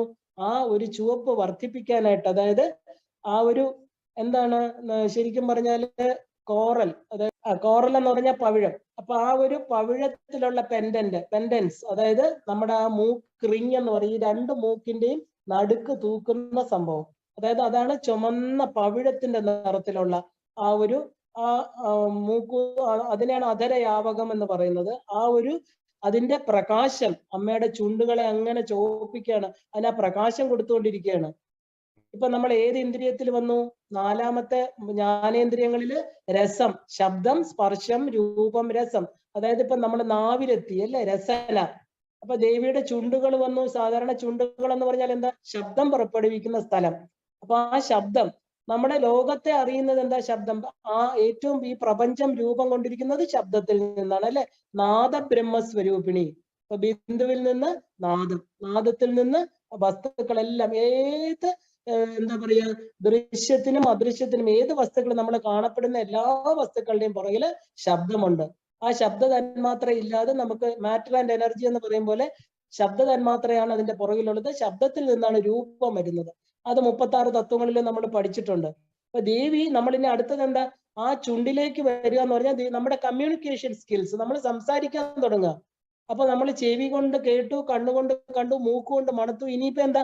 സംസാരിക്കാൻ. രസന, നാവെന്ന് പറയുന്ന ആ ഒരു കേൾക്കുക, മണക്കുക എന്ന് പറഞ്ഞതുപോലെ നമ്മള് ആ കമ്മ്യൂണിക്കേഷൻ, അതായത് ആദ്യം കേട്ടു, മനസ്സിലാക്കി, അതെന്താ? അതൊക്കെ ശ്രുതി, നമ്മൾ ശ്രുതികളും പുരാണങ്ങളും എല്ലാം ദേവിയെ കുറിച്ച് കേട്ടു, വേദങ്ങൾ പഠിച്ചു, സൗണ്ട്, അതൊക്കെ എന്താണ്? സൗണ്ടാണ്, സൗണ്ട് ഫോം ആണ്, അല്ലെ? അപ്പൊ എന്താണ്? ആ ഒരു സൗണ്ടിൽ നിന്ന് നമുക്കിനി എന്താ? അത് നമ്മള് ആ ഒരു പറയാൻ തുടങ്ങുന്നു. അതായത് ഇതുവരെ നമ്മൾ കേട്ടു, ശ്രുതി എന്ന് പറഞ്ഞാൽ നമ്മൾ കണ്ടു പഠിക്കുന്നതല്ല, കേട്ട് പഠിക്കുന്നതാണ്. ഓരോ തലമുറയിൽ നിന്ന് കൈമാറപ്പെടുന്നതാണ് ശ്രുതികൾ. അപ്പൊ ഈ രണ്ടാമത്തെ ചുവപ്പ് എന്ന് പറയുമ്പോൾ ദേവിക്ക് ആദ്യം മൂക്കുത്തിയിട്ടു, അത് ഭൂമിയുമായിട്ട് ബന്ധപ്പെട്ടു. അടുത്തത് ആ മൂക്കിന്റെ രണ്ട് മൂക്കിന്റെയും താഴെ ഇടുന്ന ചുണ്ടിനോട്, മേൽ ചുണ്ടിനോട് ചേർന്നിരിക്കുന്ന ഒരു കോറലിന്റെ, അതായത് ഒരു പവിഴത്തിന്റെ മൂക്ക്, ഒരു തൂങ്ങിക്കിടക്കുന്ന ഒരു സാധനം, അതിന്റെ നിറം കൊണ്ട് ദേവിയുടെ ചുണ്ട് നല്ല ചുമന്ന് കാണുകയാണ്. അപ്പൊ എന്താണ് ഈ ചുവപ്പിനുള്ള പ്രാധാന്യം? വിമർശ ശക്തിക്ക് എന്താ? ലൗഹിത്യം, അല്ലെ? ചുവപ്പെന്ന് പറഞ്ഞാല് ആ നിരുപാധിക ബ്രഹ്മം സഗുണമാകുമ്പോഴുള്ള നിറമാണ് ചുവപ്പ്. നിർഗുണ ബ്രഹ്മം എന്താണ്? വെളുപ്പാണ്, ശിവനാണ്, അല്ലെ? അപ്പൊ അതിൽ നിന്ന് ചുവപ്പ് നിറം, എല്ലാം ദേവിക്ക് ചുവപ്പാ പറയുന്നത്. എന്താ അത്? വിമർശ തത്വം, അതായത് ആ ഒരു രജോ ഗുണത്തിൽ നിന്ന് പ്രപഞ്ചം ഉണ്ടാകുന്നുള്ള നിറം. അപ്പൊ അധരങ്ങൾ എന്ന് പറഞ്ഞാൽ എന്താ? വേദമന്ത്രങ്ങളുടെ അറിവ്. ദേവിയുടെ അധരങ്ങൾ എന്ന് പറഞ്ഞ വേദമന്ത്രങ്ങളുടെ അറിവാണ്. അതായത് സംസാരം, കർമ്മം എല്ലാം ഇതുമായിട്ട് ബന്ധപ്പെട്ട് കിടക്കുക. ഇവിടെ ഏത് മന്ത്രമാണെന്ന് ചോദിച്ചാൽ ഭാഗവതിനി മന്ത്രം, ഇല്ലെങ്കിൽ നകുലി മന്ത്രം, ഈ രണ്ട് മന്ത്രവും ഇവിടെ പറയാം. കാരണം വാക്കുകളാണ് നമ്മുടെ ലോകം. നമ്മൾ പ്രപഞ്ചത്തെ അറിയുന്നത് അക്ഷരങ്ങളിലൂടെ. അക്ഷര സ്വരൂപിണിയായിരിക്കുന്ന 51 അക്ഷര മാതൃകാ വർണ്ണ സ്വരൂപിണിയാണ് അമ്മ. അമ്മയുടെ ശരീരം 51 അക്ഷരങ്ങൾ കൊണ്ട് നിർമ്മിച്ചാണ്. 51 ശക്തി പീഠങ്ങളാണ് ഭാരതത്തില്. അപ്പൊ നമ്മൾ ദേവിയെ അറിയുന്നത് എങ്ങനെയാ? ഈ പറയുന്നതിലൂടെ. ഈ പറയുന്നത് എന്താ? ലിപികളാണ് അല്ലെ? സ്വരാക്ഷരങ്ങളും വ്യഞ്ജനാക്ഷരങ്ങളും. ഈ വാഗ്ദേവതകൾ ആരാണ്? ഈ പറയുന്ന 51 അക്ഷര സ്വരൂപിണികളായിരിക്കുന്ന പ്രധാനപ്പെട്ട വാഗ്ദേവതകളാണ് ഈ 8 പേര്. 36 വ്യഞ്ജനാക്ഷരങ്ങളും 16 സ്വരാക്ഷരങ്ങളും. അതിൽ വശിനി വാഗ്ദേവത സ്വരാക്ഷരങ്ങളുടെയും മറ്റ് വ്യഞ്ജനാക്ഷരങ്ങളുടെ മറ്റുള്ള ദേവതമാരും. അപ്പൊ നമ്മൾ ഈ സംസാരം എന്ന് പറയുന്നത്, നമ്മൾ ഈ പ്രപഞ്ചത്തിൽ ജീവിക്കണമെങ്കിൽ എന്ത് വേണം? വാക്ക് വേണം, വർണ്ണം വേണം അല്ലെ? നമുക്ക് എന്തെങ്കിലും അറിവ് കിട്ടണമെങ്കിൽ എവിടുന്ന കിട്ടുന്നത്? വാക്കിൽ നിന്ന്. നമുക്ക് എന്തെങ്കിലും അറിഞ്ഞ് അതാണ് ഇച്ഛാശക്തി, ജ്ഞാനശക്തി, അതിനെക്കുറിച്ചുള്ള അറിവ് കിട്ടി പിന്നെയാണ് ക്രിയാശക്തി വരുന്നത്. എന്തിനെ കുറിച്ച് നമ്മൾ കേൾക്കണു, അതിനെക്കുറിച്ച് നല്ലൊരു അറിവ് കിട്ടണു, പിന്നെ അത് കർമ്മമായിട്ട് പരിണമിക്കുന്നു. അപ്പൊ ഇതെല്ലാം ഇതുമായിട്ട് ദേവിയുടെ ആ മൂക്കിൽ നിന്നുള്ള, അതായത് ചുണ്ടിലോട്ട് ചേർന്ന് കിടക്കുന്ന ആ ചുവപ്പ് നിറമുള്ള അധരയാവകം എന്ന് പറയുന്ന ആ ഒരു പവിഴത്തിന്റെ ആ ഒരു നിറത്തിലെ ചുവപ്പ് നിറം കൊണ്ട് ദേവി എന്താണ്? നമ്മുടെ പ്രപഞ്ചത്തെ സൃഷ്ടിക്കണു. അത് ഈ പ്രപഞ്ച സ്വരൂപിണിയായിരിക്കണു. അപ്പൊ ഇപ്പൊ തന്നെ നമ്മുടെ മുഖത്തെ ജ്ഞാനേന്ദ്രിയങ്ങൾ ഏകദേശം അല്ല, ഇനി ഒരെണ്ണം കൂടെ ഉള്ളൂ അല്ലെ? ആ ഒരു ത്വക്ക്. അപ്പൊ ത്വക്ക്, സിന്ദൂര തിലകം നമ്മൾ പറഞ്ഞു. അപ്പൊ 5 ജ്ഞാനേന്ദ്രിയങ്ങൾ ഇവിടെ കഴിഞ്ഞിരിക്കുകയാണ്. ആ ഒരു കണ്ണ്, മൂക്ക്, നാക്ക്, ത്വക്ക് നമുക്ക് ആ ഒരു സിന്ദൂരം നമുക്ക് പറയാം. ആ ഒരു എന്താ പറയാ, ദേവിക്ക് നെറ്റി കൊടുത്ത പൊട്ട അല്ലെങ്കിൽ സീമന്ത സിന്ദൂരം, അതും തൊലിയെയാണ് ബന്ധപ്പെട്ടിരിക്കുന്നത്. അപ്പോൾ മുഖത്തുള്ള 5 ജ്ഞാനേന്ദ്രിയങ്ങളും കഴിഞ്ഞു. 5 മന്ത്രങ്ങൾ നമ്മൾ ഇതിനോടകം മനസ്സിലാക്കി. അപ്പൊ ചെവി എന്ന് പറഞ്ഞാൽ എന്താ? എന്താ പറയാ, മണികുണ്ടലം കൊടുത്തു, വാലിയുഗളം കൊടുത്തു, കണ്ണില് കാലാഞ്ജനം കൊടുത്തു, മൂക്കിൽ നാസാഭരണം കൊടുത്തു, ചുണ്ടെന്ന് പറയുന്നത് ജിഹ്വയാണ്, അവിടെ അധരയാവകം കൊടുത്തു. അപ്പൊ അങ്ങനെ എന്താണ്? ആ ഒരു നിരുപാധികമായിട്ടിരുന്ന ബ്രഹ്മം ആ കർമ്മത്തിലൂടെ അമ്മ എന്തായിട്ട് തീർന്നു? ഈ പ്രപഞ്ചമായിട്ടുള്ള ബന്ധം. അമ്മ പ്രപഞ്ച സ്വരൂപിണിയായിട്ട് മാറുകയാണ് ഈ പറയുന്ന ശബ്ദ, സ്പർശ, രൂപ, രസഗന്ധങ്ങളിലൂടെ. അപ്പൊ ഇതിന്റെ ഏറ്റവും മൂലകങ്ങൾ എന്താണ്? പഞ്ച തന്മാത്രകൾ അല്ലെ? ആ 5 തന്മാത്രകളിലൂടെ എന്ത് വന്നു? 5 പഞ്ചഭൂതങ്ങൾ വന്നു. ഭൂമി, ജല, അഗ്നി, വായു, ആകാശം വന്നു. അതിലൂടെ ജ്ഞാനേന്ദ്രിയങ്ങൾ വന്നു. അതിലൂടെ കർമ്മേന്ദ്രിയങ്ങൾ വന്നു. 20 തത്വങ്ങൾ ഇപ്പൊ ഓൾറെഡി വന്നു കഴിഞ്ഞു. അപ്പൊ ഈ 20 തത്വങ്ങളിലുള്ള പ്രധാനപ്പെട്ട എല്ലാ കാര്യങ്ങളും ദേവിക്ക് 5 ജ്ഞാനേന്ദ്രിയങ്ങളില് 5 ആഭരണങ്ങൾ നമ്മൾ സമർപ്പിക്കുകയാണ്. 5 മന്ത്രങ്ങളാകുന്ന ഈ മന്ത്രങ്ങളിലൂടെ മനസ്സിനെ സഞ്ചരിപ്പിച്ചുകൊണ്ട് എന്തറിയണം? നമ്മുടെ യഥാർത്ഥ സ്വരൂപത്തെ അറിഞ്ഞോണം. എന്താണ് നമ്മുടെ ജ്ഞാനേന്ദ്രിയങ്ങൾ? ഈ പ്രപഞ്ചത്തെ മനസ്സിലാക്കാനുള്ള ജ്ഞാനേന്ദ്രിയങ്ങൾ അല്ലെ? അപ്പൊ ഈ പ്രപഞ്ചവുമായിട്ടുള്ള ദേവിയുടെ ബന്ധത്തെയാണ് ഇതുവരെയുള്ള എല്ലാ ആഭരണങ്ങളും കാണിക്കുന്നത്. ഇനി 28ാമത്തെ ആഭരണം എന്താണ്? 28ാമത്തെ ആഭരണം പ്രഥമ ഭൂഷണം. അമ്മയ്ക്ക് മംഗല്യത്താലി. ഇപ്പൊ നമ്മൾ കണ്ടു എന്താണ്? നേരത്തെ തന്നെ നമ്മൾ കണ്ടു ദേവി നെറ്റിയിൽ സീമന്ത സിന്ദൂരം അണിഞ്ഞിരിക്കുന്നു. നിത്യ സുമംഗലിയാണ്. പക്ഷെ അമ്മയ്ക്ക് വീണ്ടും കൊടുക്കുന്നു കഴുത്തിൽ അണിയുന്ന ആഭരണം. അമ്മയുടെ കഴുത്തിൽ അണിയാൻ നമ്മൾ കൊടുക്കുന്ന ആഭരണമാണ് പ്രഥമ ഭൂഷണം. അപ്പൊ ആദ്യം എന്താ? മംഗല്യത്താലി, ആസ്പീഷ്യസ് ഓർണമെന്റ് എന്നാ പറയുന്നത് ഗുരുജി. ഏത് ദേവീ വിഗ്രഹത്തിൽ നോക്കിയാലും വേറെ ഒരു ആഭരണങ്ങളില്ലെങ്കിലും, ഇപ്പൊ ബ്രാഹ്മണരുടെ ആണെങ്കിൽ സൂര്യനും ചന്ദ്രനുമായിരിക്കുന്ന രണ്ട് വട്ടവും നടുക്കൊരു ത്രികോണവും കാണാം. ഇപ്പൊ നമുക്കാണെങ്കിൽ എന്താണ് ത്രികോണം? താലി എന്ന് പറഞ്ഞാൽ എന്താ? ശരിക്കും മുഖമായിരിക്കുന്ന യോനി, അല്ലെങ്കിൽ ആ ഒരു അധോമുഖ ത്രികോണമാണ് സൃഷ്ടിയെ കാണിക്കുന്നത്. ശിവനെ കാണിക്കുന്നത് ഊർധ്വമുഖ ത്രികോണം. അപ്പൊ ഒരു അധോമുഖ ത്രികോണവും ഊർധ്വമുഖ ത്രികോണവും കൂടെ ചേരുമ്പോഴാണ് എന്താകുന്നത്? ഈ പ്രപഞ്ചം ഉണ്ടാകുന്നത്. അപ്പൊ ദേവിക്ക് പ്രഥമ ഭൂഷണം എന്ന് പറയുന്ന ഏറ്റവും മംഗല്യമായിരിക്കുന്ന മംഗല്യത്താലി. എന്താണത്? മംഗല്യത്താലി വിവാഹ സമയത്ത് ഒരു പുരുഷൻ സ്ത്രീക്ക് അണിയിക്കുന്ന ആദ്യത്തെ ആഭരണമാണ് മംഗല്യത്താലി. അത് സിമ്പലാണ്. എന്താണ്? വിവാഹം കഴിഞ്ഞു എന്നുള്ളതിന്റെ അല്ലെ? അപ്പൊ നമ്മളിപ്പോ എന്താണ്? നിരുപാധിക ബ്രഹ്മമായിരിക്കുന്ന ശിവൻ ഇതുവരെ ശക്തി സെപ്പറേറ്റ് ചെയ്യുന്നതായിട്ട് നമുക്ക് തോന്നിയിട്ടില്ല. കാരണം പ്രപഞ്ചം ഉണ്ടായിട്ടില്ല. ഈ പ്രപഞ്ച നിർമ്മാണത്തിന് മുമ്പേ ശിവൻ എന്തായിരുന്നു? പ്യുവർ കോൺഷ്യസ് തലത്തിലായിരുന്നു അല്ലെ? ഇപ്പൊ നമുക്ക് പ്രൈമോഡിയൽ ആദ്യം ഒരു ശക്തി, ശിവശക്തി ഉണ്ടാകണം. ആദ്യമായിട്ട് എന്താ? 1, 2 ആകണം അല്ലെ? ഒരു മിഥുന ഭാവം വരണം. മിഥുനങ്ങൾ എന്ന് പറഞ്ഞാൽ എന്താ? 1 നിന്ന് 2. അപ്പൊ നമ്മൾ ആദ്യമായിട്ടുണ്ടായ ഈ മനുഷ്യകുലത്തിലുണ്ടായ ആ ഒരു എന്താ പറയാ, ആ ഒരു മനുവും ശതരൂപയും അല്ലെ? ആദ്യത്തെ പുരുഷനും സ്ത്രീയും. അതുപോലെ ഈ പ്രപഞ്ചം ഉണ്ടാകുമ്പോൾ ആദ്യമായിട്ടുണ്ടായ മിഥുന ഭാവത്തിലിരിക്കുന്ന 2 പേരാണ് ശിവനും ശക്തിയും. അപ്പൊ ആ ഒരു ബിന്ദു എന്ന് പറഞ്ഞാൽ എന്താ? ശിവനും ശക്തിയും പുറത്തു വരുന്നതിന് മുമ്പേ 2 പേരും അകത്ത് പൂർണ്ണമായിട്ട് ഒരുമിച്ചിരിക്കുന്ന അവസ്ഥ. പക്ഷെ അവർ സെപ്പറേറ്റ് ചെയ്തിട്ടുണ്ടോ? ഇല്ല.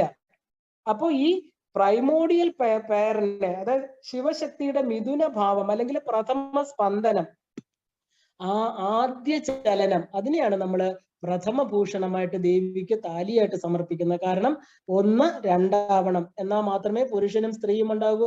അത് ഈ പറയുന്ന ശരീരത്തിൽ മാത്രമാണ് പുരുഷനും സ്ത്രീയും, അല്ലാതെ അകത്തിരിക്കുന്ന ചൈതന്യം എന്താണ്? പുരുഷനുമല്ല സ്ത്രീയുമല്ല, ഏകമായിരിക്കുന്ന ന്യൂട്രൽ ആയിരിക്കുന്ന ചൈതന്യം. എല്ലാത്തിലും, നമ്മളിലും ഈ പറയുന്ന മൃഗങ്ങളിലും പക്ഷികളിലും ഒക്കെ ഇരിക്കുന്ന ചൈതന്യം ഒന്ന് തന്നെ. അതിന്റെ ആ ഒരു ഡെൻസിറ്റി എത്ര ഉണ്ടോന്നുള്ളതിൽ മാത്രമേ വ്യത്യാസമുള്ളൂ. പക്ഷേ ഈ നമ്മൾ ബാഹ്യമായിട്ട് നോക്കുമ്പോൾ ശരീരത്തിലാണ് പുരുഷനും സ്ത്രീയുമായി ആകുന്നത്. അപ്പൊ ദേവി തന്നെ പറഞ്ഞിട്ടുണ്ട്, ഏകൈവാഹം ബഹുസ്യാം പ്രജായതേ, ഞാൻ ഏകമായിരിക്കുന്ന ഞാൻ, എനിക്ക് പലതാകണമെന്ന് ആഗ്രഹം തോന്നി. അതാണ് മൂലമന്ത്രം, അതാണ് പ്രകാശ വിമർശ തത്വം എന്ന് പറയുന്നത്. ശിവൻ എന്ന് പറയുന്ന ആ ഒരു ഓസ്പീഷ്യസ്നെസ്, ആ ഒരു മംഗള സ്വരൂപം എന്തായിട്ട് വിമർശമായിട്ട് തീർന്നു, എക്സ്പീരിയൻഷ്യൽ അല്ലെങ്കിൽ എക്സ്പെരിമെന്റൽ നോളജ് ആയിട്ട് തീരുകയാണ്. അത് നമ്മൾ എക്സ്പീരിയൻസ് ചെയ്യണം. മനുഷ്യന് മാത്രമേ എക്സ്പീരിയൻസ് ചെയ്യാൻ സാധിക്കുള്ളൂ. എന്താണ് എക്സ്പെരിമെന്റൽ നോളജ് എന്ന് പറയുന്നത്? ഈ 36 തത്വങ്ങളിലൂടെ നമുക്ക് നമ്മുടെ അനുഭവങ്ങളെ എക്സ്പീരിയൻസ് ചെയ്യാനുള്ള ഒരു ശരീരമായിട്ട് തീരുകയാണ്. ഇപ്പൊ കാമേശ്വര ബദ്ധമാംഗല്യ സൂത്രശോഭിത കന്ധരായേ നമ. ഇവിടെ സൗഭാഗ്യ ദേവതയാണ്. സൗഭാഗ്യമാണ് ഒരു പുരുഷൻ സ്ത്രീയെ വിവാഹം കഴിക്കുക ധാർമ്മികമായിട്ട്. എന്തിനാണ്? അവന്റെ വംശപരമ്പരയെ, നല്ല സന്താനങ്ങളെ നിലനിർത്താൻ, അവന്റെ വംശത്തെ ഉണ്ടാക്കാൻ. ഈ ഭൂമിയിൽ ഒരിക്കലും ഒരാൾ പോയി എന്ന് പറഞ്ഞ് ഭൂമി നശിച്ചു പോകുന്നില്ല. പശുക്കൾ ഏത് വർഗത്തെ നോക്കിയാലും അത് വീണ്ടും വീണ്ടും കുഞ്ഞുങ്ങളിലൂടെ അതിന്റെ പ്രോജനി വർദ്ധിപ്പിച്ചുകൊണ്ടേയിരിക്കും, അല്ലെ? നമ്മുടെ അച്ഛൻ അപ്പൂപ്പന്മാര്, അവരെ നമ്മൾ കണ്ടിട്ടില്ല, അതിന്റെ അപ്പൂപ്പൻ, പക്ഷെ അവരില്ല എന്ന് പറയാൻ പറ്റുമോ? അവരിലൂടെ ഇന്ന് നമ്മൾ ഈ ഭൂമിയിൽ ഇരിക്കുന്നു, നാളെ നമ്മൾ ഈ ഭൂമി വിട്ടുപോകും, നമ്മുടെ കുഞ്ഞുങ്ങൾ ഈ ഭൂമിയിൽ കഴിയും, നാളെ അവരുടെ മക്കള്. ഇങ്ങനെ ഒരു ചെയിൻ ഓഫ് പ്രോജനിയാണ്, ഒരു ചെയിനിലൂടെ ഇതിങ്ങനെ വന്നുകൊണ്ടേയിരിക്കും. അപ്പൊ ആദ്യം എന്തായിരുന്നു? ഏകമായിരിക്കുന്ന ആ വസ്തു ബഹുസ്യാം പ്രജായതേ, പലതാകണം എന്നുള്ള ആഗ്രഹത്തോടു കൂടി രണ്ടായിട്ട് തീർന്നു, ശിവനും ശക്തിയുമായിട്ട് തീർന്നു. ആ പ്രഥമ സ്പന്ദനത്തെ ആണ് നമ്മൾ താലി കെട്ടുക എന്നുള്ള ചടങ്ങ്. സ്ത്രീയും പുരുഷനുമായിട്ട് അവർ വിവാഹം ചെയ്തെങ്കിൽ മാത്രമേ അവർക്കൊരു കുഞ്ഞുണ്ടാവുള്ളൂ. അപ്പൊ അതിന്റെ ആദ്യത്തെ മംഗല്യ താലി, ശിവൻ ദേവിക്ക് അണിയിച്ച മംഗല്യ താലിയാണ് പ്രഥമഭൂഷണം എന്ന് പറയുന്നത്. അപ്പൊ നമ്മൾ എന്തായി? ആ ഒരു നാമരൂപങ്ങളില്ലാത്ത നിർഗുണ ബ്രഹ്മം സഗുണമായിട്ട് തീരുകയാണ്. ഇപ്പോഴാണ് നമുക്ക് എക്സ്പീരിയൻസസ് ഉണ്ടാകുന്നത്. അനുഭവ മണ്ഡലത്തിലോട്ട് പ്രവേശിക്കുകയാണ്. അനുഭവ മണ്ഡലം എന്ന് പറയുന്നത് ശബ്ദസ്പർശ രൂപ രസഗന്ധങ്ങളാണ്. അതിനാണ് നമുക്ക് ജ്ഞാനേന്ദ്രിയങ്ങൾ തന്നിരിക്കുന്നത്. ജ്ഞാനേന്ദ്രിയങ്ങളിലൂടെ നമ്മൾ കർമ്മം ചെയ്യണു, കർമ്മം ചെയ്ത് പുണ്യപാപങ്ങൾ ഉണ്ടാക്കുന്നു. ഇപ്പൊ നമ്മൾ വന്നു, ഇനി എങ്ങനെയാ തിരിച്ചു പോക്ക്? ഇതേ വഴി കൂടെ തന്നെയാ തിരിച്ചു പോവുക. ഇതെല്ലാം ചെയ്ത് ഒരിക്കൽ ഒടുങ്ങും. ശരീരത്തിൽ നിന്ന് നമ്മൾ ഒരു ദിവസം ഈ ജീവൻ വിട്ട് തിരിച്ച് യാത്രയാവും. എങ്ങനെ വന്നോ അങ്ങനെ പോലെ ഈ പ്രാണൻ വിശ്വപ്രാണനിലൊടുങ്ങും. പഞ്ചഭൂതങ്ങളിലേക്ക് ലയിക്കും. നമ്മളിൽ എന്താണോ വന്നത്, എന്താ വന്നത്? ആത്മാവ്, അല്ലെ? ആത്മാവ് തിരിച്ച്, ദേഹി എന്ന് പറയുന്ന ആത്മാവ് തിരിച്ച് ആ പുര്യഷ്ടക ജീവൻ, 8 കാര്യങ്ങള്, പഞ്ചഭൂതങ്ങളും സൂര്യനും ചന്ദ്രനും ഞാനെന്ന് പറയുന്ന ബോധവും, അതാണ് അഷ്ടമൂർത്തിയായിരിക്കുന്ന ശിവൻ. അപ്പൊ ആ പുര്യഷ്ടക ജീവൻ തിരിച്ച് യാത്രയാവും. അപ്പൊ ദേവി എന്താണ്? നമ്മളെല്ലാവരും എന്തിനാണ് ഈ മംഗല്യം അണിയുന്നത്? ഈ ഒരു ശിവനും ശക്തി ഭാവം, അതായത് നമുക്ക് ധാർമ്മികമായിട്ടൊരു വിവാഹ ജീവിതം, കുടുംബം, ധർമ്മം, ധർമാർത്ഥ കാമ മോക്ഷങ്ങൾ, ഇതെല്ലാം നല്ലൊരു അടിത്തറയിലൂടെ വരണം. ശിവൻ ദേവിക്ക് താലിയെ ചാർത്തുകയാണ്. ഇവിടെ ഏതാ ഇതിന്റെ മൂലമന്ത്രം എന്ന് പറയുന്നത്? കാമേശ്വര ബദ്ധമാംഗല്യ സൂത്രം. ഇവിടെ ശരിക്കും പറഞ്ഞാൽ സ്വയംവര പാർവതി മന്ത്രം. നിങ്ങൾക്ക് എല്ലാം അറിയാം, സ്വയംവര പാർവതി മന്ത്രം വിവാഹം കഴിച്ചവരും ജപിക്കാറുണ്ട്, അല്ലെ? യോഗേശ്വരി യോഗേശ്വരി എന്ന് പറയുന്ന ഏറ്റവും ഉയർന്ന മന്ത്രമാണത്. സ്വയംവരം കഴിക്കാത്ത പെൺകുട്ടികൾക്ക് വിവാഹത്തിന് വേണ്ടിയും, വിവാഹം കഴിച്ച സ്ത്രീകൾ ഭർത്താവിന്റെ ആയുസ്സിന് വേണ്ടിയും പാർവതി ദേവിയെ പൂജിക്കുന്ന ഏറ്റവും ഉയർന്ന പാർവതി മന്ത്രത്തെയാണ് സ്വയംവര പാർവതി മന്ത്രം എന്ന് പറയുന്നത്. സ്വയംവരം എന്ന് പറഞ്ഞാൽ എന്താ? ദേവിക്ക് ഭർത്താവിനെ ചൂസ് ചെയ്യാം. അതുപോലെ നമുക്ക് ഭർത്താവിനെ ചൂസ് ചെയ്യാൻ സാധിക്കുന്നുണ്ടോ? ഇല്ല. നമുക്ക് ഭർത്താവ് എന്താ? വിധിയാണ്, കർമ്മങ്ങളാണ് നമുക്ക് ഡിസൈഡ് ചെയ്യുന്നത് ആരുമായിട്ട് ചേരണം എന്നുള്ളത്. ദേവിക്ക് നിത്യമംഗല്യ സ്വരൂപിണിയായ അമ്മയ്ക്ക് ശിവഭഗവാൻ എന്നും നിത്യമംഗല്യത്തെ കൊടുത്തുകൊണ്ടിരിക്കുന്നു. അപ്പൊ ഇവിടെ സൗഭാഗ്യ ദേവതയാണ്, അല്ലെ? ദേവി സൗഭാഗ്യത്തെ കൊടുക്കുന്നത്. അതാണ് ഈ മംഗല്യ താലി എന്ന് പറയുന്നത്. താലി വെച്ച് പൂജിക്കാറുണ്ട് നമ്മൾ, അല്ലെ? വിവാഹത്തിന് മുമ്പേ മുതിർന്നവരുടെ കൈ തൊട്ട് അനുഗ്രഹിക്കാറുണ്ട്, ക്ഷേത്രത്തിൽ കൊടുത്ത് പൂജിക്കാറുണ്ട്. എന്തിനാ അത്? ആ ഒരു സുമംഗലിയായിട്ടിരിക്കുന്ന അവളുടെ ധർമ്മം, ആ ഒരു പത്നി എന്നുള്ള ധർമ്മത്തെ മനസ്സിലാക്കി ധർമ്മപത്നിയായിട്ട് ധർമ്മം ചര, സത്യം വധ, ആ ഭർത്താവിന് താങ്ങും തണലുമായിട്ടിരുന്നുകൊണ്ട് ഭർത്താവിനെ ധാർമ്മികമായിട്ടുള്ള പാതയിൽ നയിക്കാനും സന്താനങ്ങൾക്ക് ജന്മം കൊടുക്കാനും ഒരു കുടുംബത്തെ നന്നായിട്ട് കൊണ്ടുപോകാനുമുള്ള എല്ലാ ചുമതലയും. അതുകൊണ്ടാണ് പുരുഷന് ഒരു ജോലിയില്ല എന്ന് ഞാൻ പറയുന്നത്. പിന്നെ അവർക്ക് ദേഷ്യം വന്നാലും കുഴപ്പമില്ല, സ്ത്രീക്കാണ് 99% ജോലി. എന്താ ഇതെല്ലാം ആരാ ചെയ്യുന്നത്? പുരുഷനാണോ? ചെയ്യുന്ന പുരുഷന്മാരുണ്ടായിരിക്കും, വളരെ വിരളമാണ്. എങ്കിലും ഇത് ശരിക്കും ഒരു അമ്മയുടെ കടമയാണ്. ആദ്യം അവള് മകളായി, പിന്നെ ഭാര്യയായി, പിന്നെ അമ്മയായി. എത്ര ഇതിലൂടെയാണ് കടന്നു പോകുന്നത് ഒരു സ്ത്രീ. അപ്പൊ ഒരു കുടുംബത്തിന്റെ നെടും തൂണ്. അതുകൊണ്ടാണ് എത്ര നാര്യസ്തി പൂജ്യന്തേ രമന്തേ തത്ര ദേവത. ഒരു സ്ത്രീയെ പൂജിക്കുന്നിടത്ത് എല്ലാ ദേവതകളും ഇരിക്കും. ദേവി എന്ത് സ്വരൂപിണിയാണ്? സ്ത്രീയുടെ സ്വരൂപമാണ്, അല്ലെ? അതുകൊണ്ടാണ് അമ്മയ്ക്ക് ഇത്രയും ഉയർന്ന ഒരു ഭാവം. എവിടെയാണോ അമ്മയെ ബഹുമാനിക്കുന്നത്, സ്ത്രീയെ പൂജിക്കുന്നത്, അവർക്ക് ഐശ്വര്യമേ ഉണ്ടാകുള്ളൂ. കാരണം അവരാണ് വീടിന്റെ സമ്പത്ത്. അവരില്ലെങ്കിൽ, ഒരു സ്ത്രീ ഇല്ലെങ്കിൽ ആ വീട്ടിൽ ചെന്ന് കയറുമ്പോൾ നമുക്ക് മനസ്സിലാവും. അപ്പൊ ഐശ്വര്യം, വിളക്ക് കത്തിക്കുക, ധാർമ്മികമായിട്ട് കുഞ്ഞുങ്ങൾക്കെല്ലാം പറഞ്ഞു കൊടുക്കുക, നല്ല ധാർമ്മികതയിൽ ജീവിക്കുക, പതിയെ എന്താ പറയാ നല്ല ധർമ്മങ്ങൾ പറഞ്ഞു കൊടുക്കുക. ഇതെല്ലാം ആരാ ചെയ്യുന്നത്? സ്ത്രീ. അതിനെന്താ അണിയണം? മംഗല്യത്താലി അണിയണം. ആ ശിവന്റെ കയ്യൊപ്പ് തന്റെ ഭർത്താവിന്റെ, അതായത് ആ താലി എന്ന് പറഞ്ഞാല് ശരിക്കും പറഞ്ഞാല് നമ്മുടെ താലിക്ക് ഒരുപാട് അർത്ഥമുണ്ട്. മാംഗല്യം തന്തുനാനേന മമ ജീവന ഹേതുന ബദ്നേ കണ്ഠാമി ശുഭകെ ത്വം ജീവ ശരദശതം. ഇതാണ് മന്ത്രം കൊടുക്കുന്നത്. 1000 വർഷം നീ സുമംഗലി, 100 വർഷം. 1000 ഇല്ലാതെ 100 കുറഞ്ഞു, ഇപ്പൊ 50 കുറയ്ക്കാൻ വേണമെങ്കിൽ. എന്തായാലും ശരി, ഇരിക്കുന്ന സമയം നീ എന്താണ് നന്നായിട്ട് ജീവിക്കട്ടെ.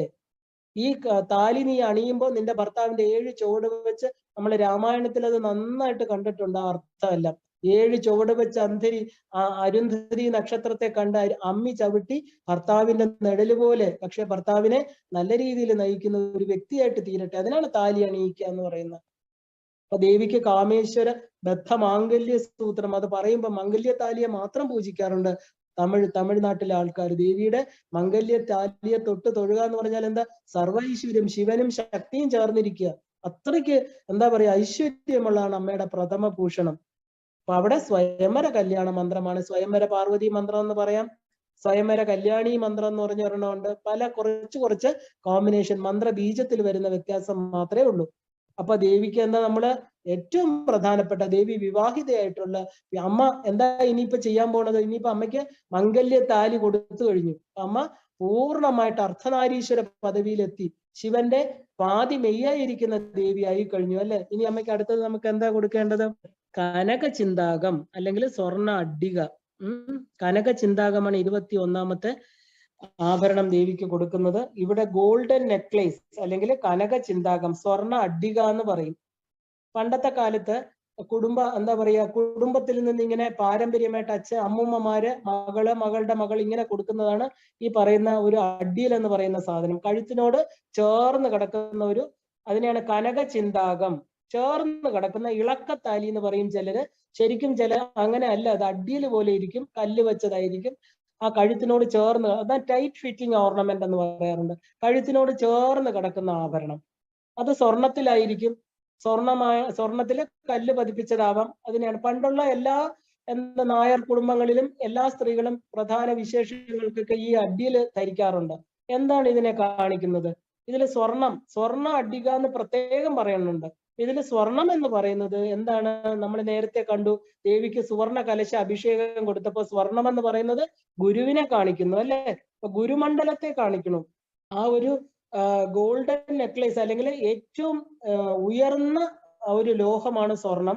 അപ്പൊ ചിന്താകം എന്ന് പറയുന്നത് നെക്ലേസ്, അല്ലെ? ചേർന്ന് കിടക്കുന്ന ഒരു ആഭരണം.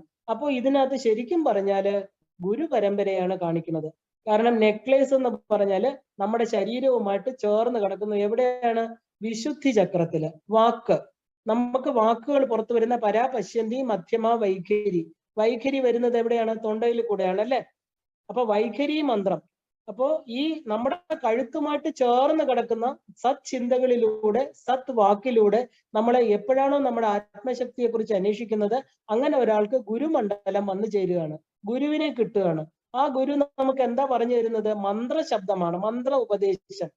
ശരിക്കും പറഞ്ഞാൽ മൂലമന്ത്ര സ്വരൂപമായി മൂല കൂടത്രയ കളയബര. ഏതാണ് മൂലകൂടത്രയം? പഞ്ചദശി മന്ത്രത്തിന്റെ 3 കൂടങ്ങൾ. ആ പഞ്ചദശാക്ഷരി മന്ത്രം കൊടുക്കുന്ന മന്ത്ര ഉപദേശത്തെയാണ് ഇവിടെ കാണിക്കുന്നത്. കാരണം ശ്രീചക്രത്തിന്റെ ബിന്ദുവിനടുത്താണ് ഗുരുമണ്ഡലം സ്ഥിതി ചെയ്യുന്നത്.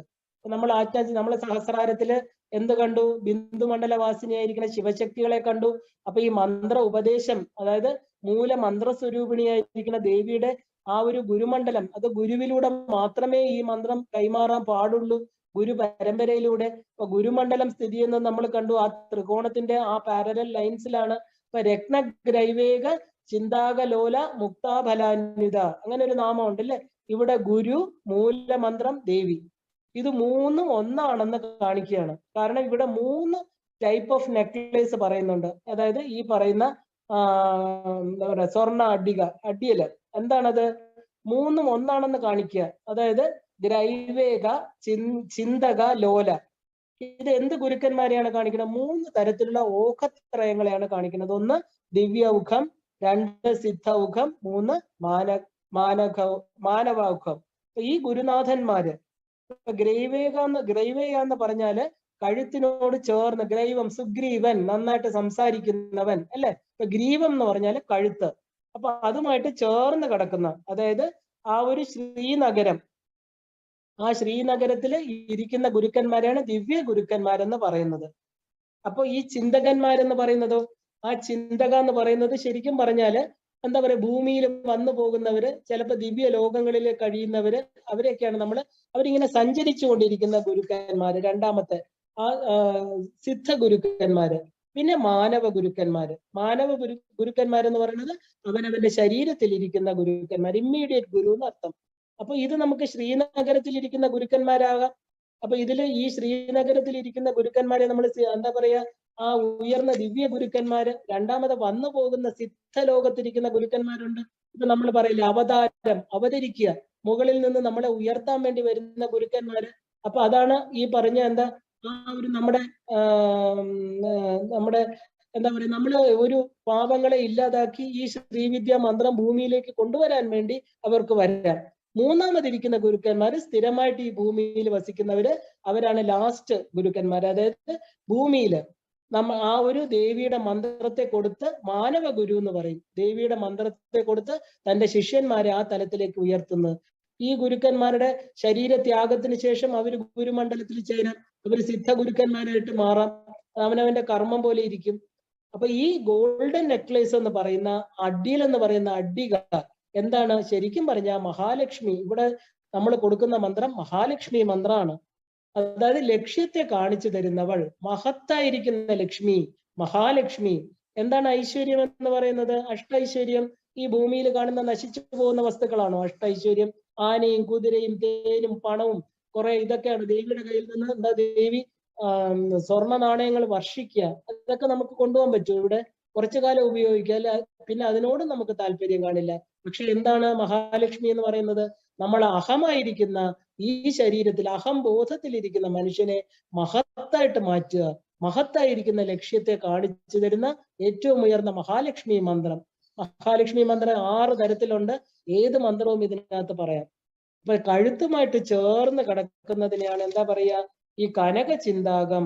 അപ്പൊ നമ്മുടെ ഇതിന് ഇത്രയും വലിയ അർത്ഥമാണ് ഇതിന് കൊടുത്തിരിക്കുന്നത്. കാരണം 3 തരത്തിലുള്ള ഗുരുമണ്ഡലം, അതിനുശേഷം ഏറ്റവും നമ്മുടെ വൈഖരി എന്ന് പറയുന്ന നല്ല വാക്കുകളെ പുറപ്പെടുവിക്കാനുള്ള ശക്തി, ഗുരു, മൂലമന്ത്രം, ദേവി, ഇത് 3ഉം ഒന്നാണെന്ന് കാണിക്കുന്നത്.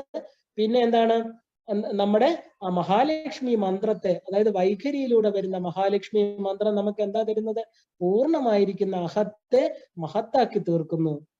അപ്പൊ നമുക്ക് 30ാമത്തെ ആഭരണം കൂടെ നോക്കിയിട്ട് നമുക്ക് ഇന്ന് ഇവിടെ നിർത്താം. 30ാമത്തെ ആഭരണം എന്താണ്? പതക്കം. അധരയാവകം, പ്രഥമഭൂഷണം, കനക ചിന്താകം അല്ലെങ്കിൽ സ്വർണ്ണ അടിക. 30ാമത്തെ ആഭരണം പതക്കം.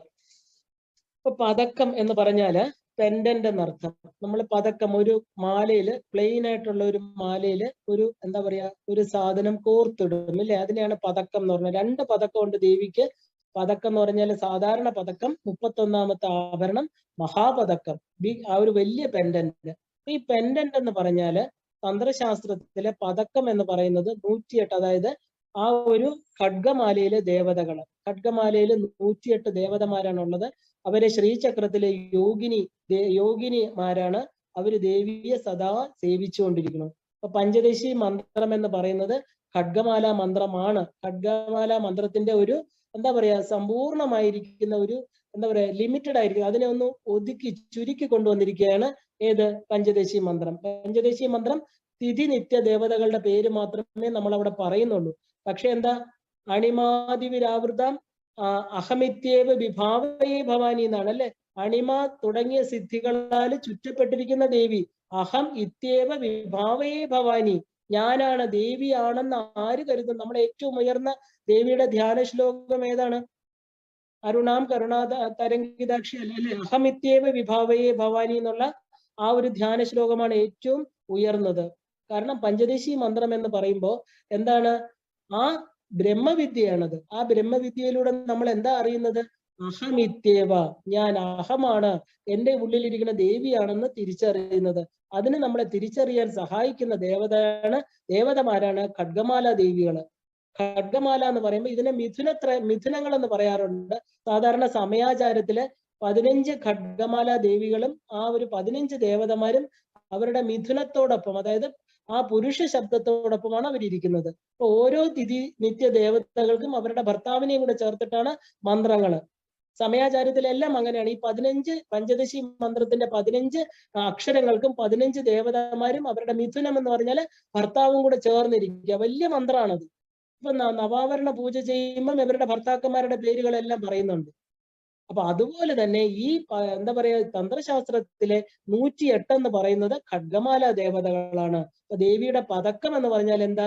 ഈ 108 ഖഡ്ഗമാല ദേവികളെ ദേവി ഒരു ചരടിൽ കോർത്ത് അണിഞ്ഞിരിക്കുകയാണ്. അപ്പൊ അണിഞ്ഞിരിക്കുക എന്ന് പറഞ്ഞാൽ എന്താ? ദേവിയെ അറിയണമെങ്കിൽ ഈ ഖഡ്ഗമാല ദേവികൾ നമ്മളെ അനുഗ്രഹിക്കണം. അവരിലൂടെ മാത്രമേ, ഖഡ്ഗം എന്ന് പറഞ്ഞാല് ഈ ദേവിയിലോട്ടുള്ള യാത്രയിൽ എന്തൊക്കെ തടസ്സം വരുന്നോ അവര് ഈ ഖഡ്ഗം കൊണ്ട് ഛേദിച്ച് ഇല്ലാതാക്കും. ഒരു സാധകന്റെ എന്താ പറയാ വളരെ നന്നായിട്ടുള്ള ഉയരത്തിലേക്കുള്ള യാത്ര, ശ്രീചക്രത്തിന്റെ മേരുവിലോട്ട് ഭൂപുരത്തിൽ നിന്നുള്ള ഒരു ജീവന്റെ യാത്രയാണ് അല്ലെ. അവിടെ ഒരുപാട് തടസ്സങ്ങൾ കാണും. ആ തടസ്സങ്ങളെ ഇല്ലാതാക്കുന്നതാണ് ഖഡ്ഗമാല ദേവതകൾ. അപ്പൊ ദേവി പതക്കമായിട്ട് അണിഞ്ഞിരിക്കുന്നത് ഏതാണ്? ഈ 108 ദേവതമാരെയാണ്. ഇതിന് രണ്ടാമത്തെ ഈ മഹാപതക്കം കൂടെ നോക്കി നമുക്ക് നിർത്താം. കാരണം ഇത് രണ്ടും ഒന്ന് തന്നെയാണ്. മഹാപതക്കം എന്ന് പറഞ്ഞാൽ കുറച്ചുകൂടെ വലിയ പെൻഡന്റ്. ഇപ്പൊ നമ്മൾ സാധാരണ പതക്കം കണ്ടു. മഹാപതക്കം 31ാമത്തത്. മഹാ എന്നുള്ളത് എന്താണ്? മഹാ എന്ന് പറയുന്നത് അഹംബോധത്തിൽ നിന്ന് മഹത്താകുമ്പോൾ ഉണ്ടാകുന്ന, അതായത് ആനന്ദം, അതായത് വിമർശ തത്വം. ആ വിമർശ തത്വം പ്രകാശ തത്വത്തിൽ കയറുമ്പോൾ നമുക്ക് എന്തുണ്ടാവും? ചിത്തം എന്ന് പറയുന്ന ചിദേകര സ്വരൂപിണിയായിരിക്കുന്ന ദേവി ആത്മതത്വവുമായിട്ട് ചേരുന്ന ശിവനുമായിട്ട് ചേരുമ്പോൾ അവിടെ എന്താണ്? ചിത്ത സത്തിൽ ലയിക്കുമ്പോൾ ആനന്ദം, സച്ചിദാനന്ദം. അപ്പോ ആനന്ദം എന്ന് പറഞ്ഞാൽ വിമർശ തത്വം. ഹാ എന്നുള്ളത് എന്താണ്? അഗ്നിരൂപമാണ് അല്ലെ, ശിവതത്വമാണ്. ഇത് ശിവശക്തി മിഥുനത്തെ കുറിക്കുകയാണ്. ഇത് ശിവശക്തിമാല എന്ന് പറയും. ഈ എന്താ പറയാ നവാവരണ പൂജയിൽ ശിവശക്തി മാല എന്ന് പറഞ്ഞ ഒരെണ്ണം ഉണ്ട്. രണ്ടുപേർക്കും പ്രത്യേകം 108 വെച്ചുള്ള മന്ത്രങ്ങളുണ്ട്. ഒരു വലിയ ബുക്ക് തന്നെയുണ്ട്. ആവശ്യമുള്ളവർ ചോദിച്ചാൽ തരാം. അതൊക്കെ നമുക്ക് ചെയ്യാൻ മണിക്കൂറുകൾ എടുക്കും. കാരണം നവാവരണ പൂജയിൽ വരുന്നതാണ്. ഈ ശിവശക്തി മാല എന്ന് പറയുന്നത് ഇതിലുള്ള ദേവതയെല്ലാം തന്നെ പരദേവതയായിരിക്കുന്ന മൂലമന്ത്രത്തിൽ ലയിക്കും അവസാനം.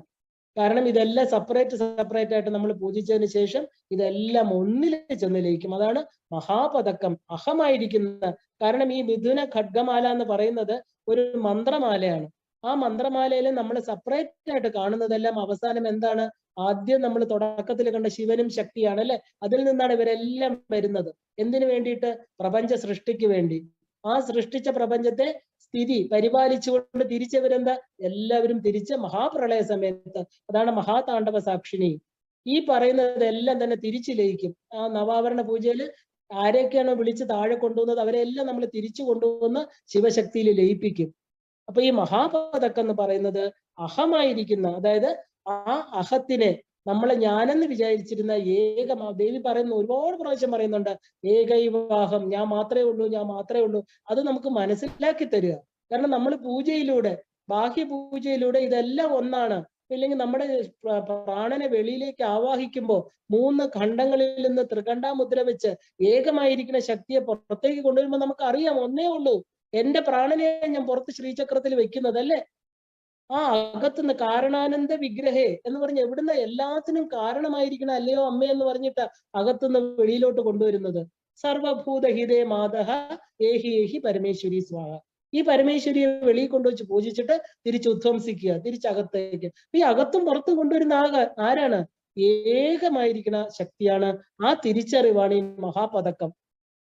അഹം എന്ന് പറയുന്ന ആ ഒരു തലത്തിൽ നിന്ന് നമ്മൾ മഹാപതക്കം എന്ന് പറയുന്ന ആഭരണം കൊടുക്കുമ്പോൾ മഹത്തായിരിക്കുന്ന സ്വരൂപ ദർശനമാണ് അവിടെ. ഇപ്പൊ ദേവിക്ക് നമ്മളിപ്പോ 31 ആഭരണം കൊടുത്തു കഴിഞ്ഞു അല്ലെ?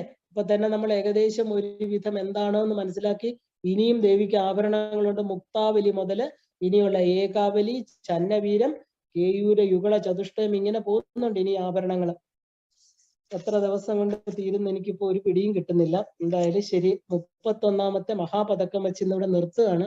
നമുക്ക് നാളെ ഇതിന്റെ ബാക്കി കാണാം. എല്ലാവർക്കും ശ്രീമാത്രേ നമഃ.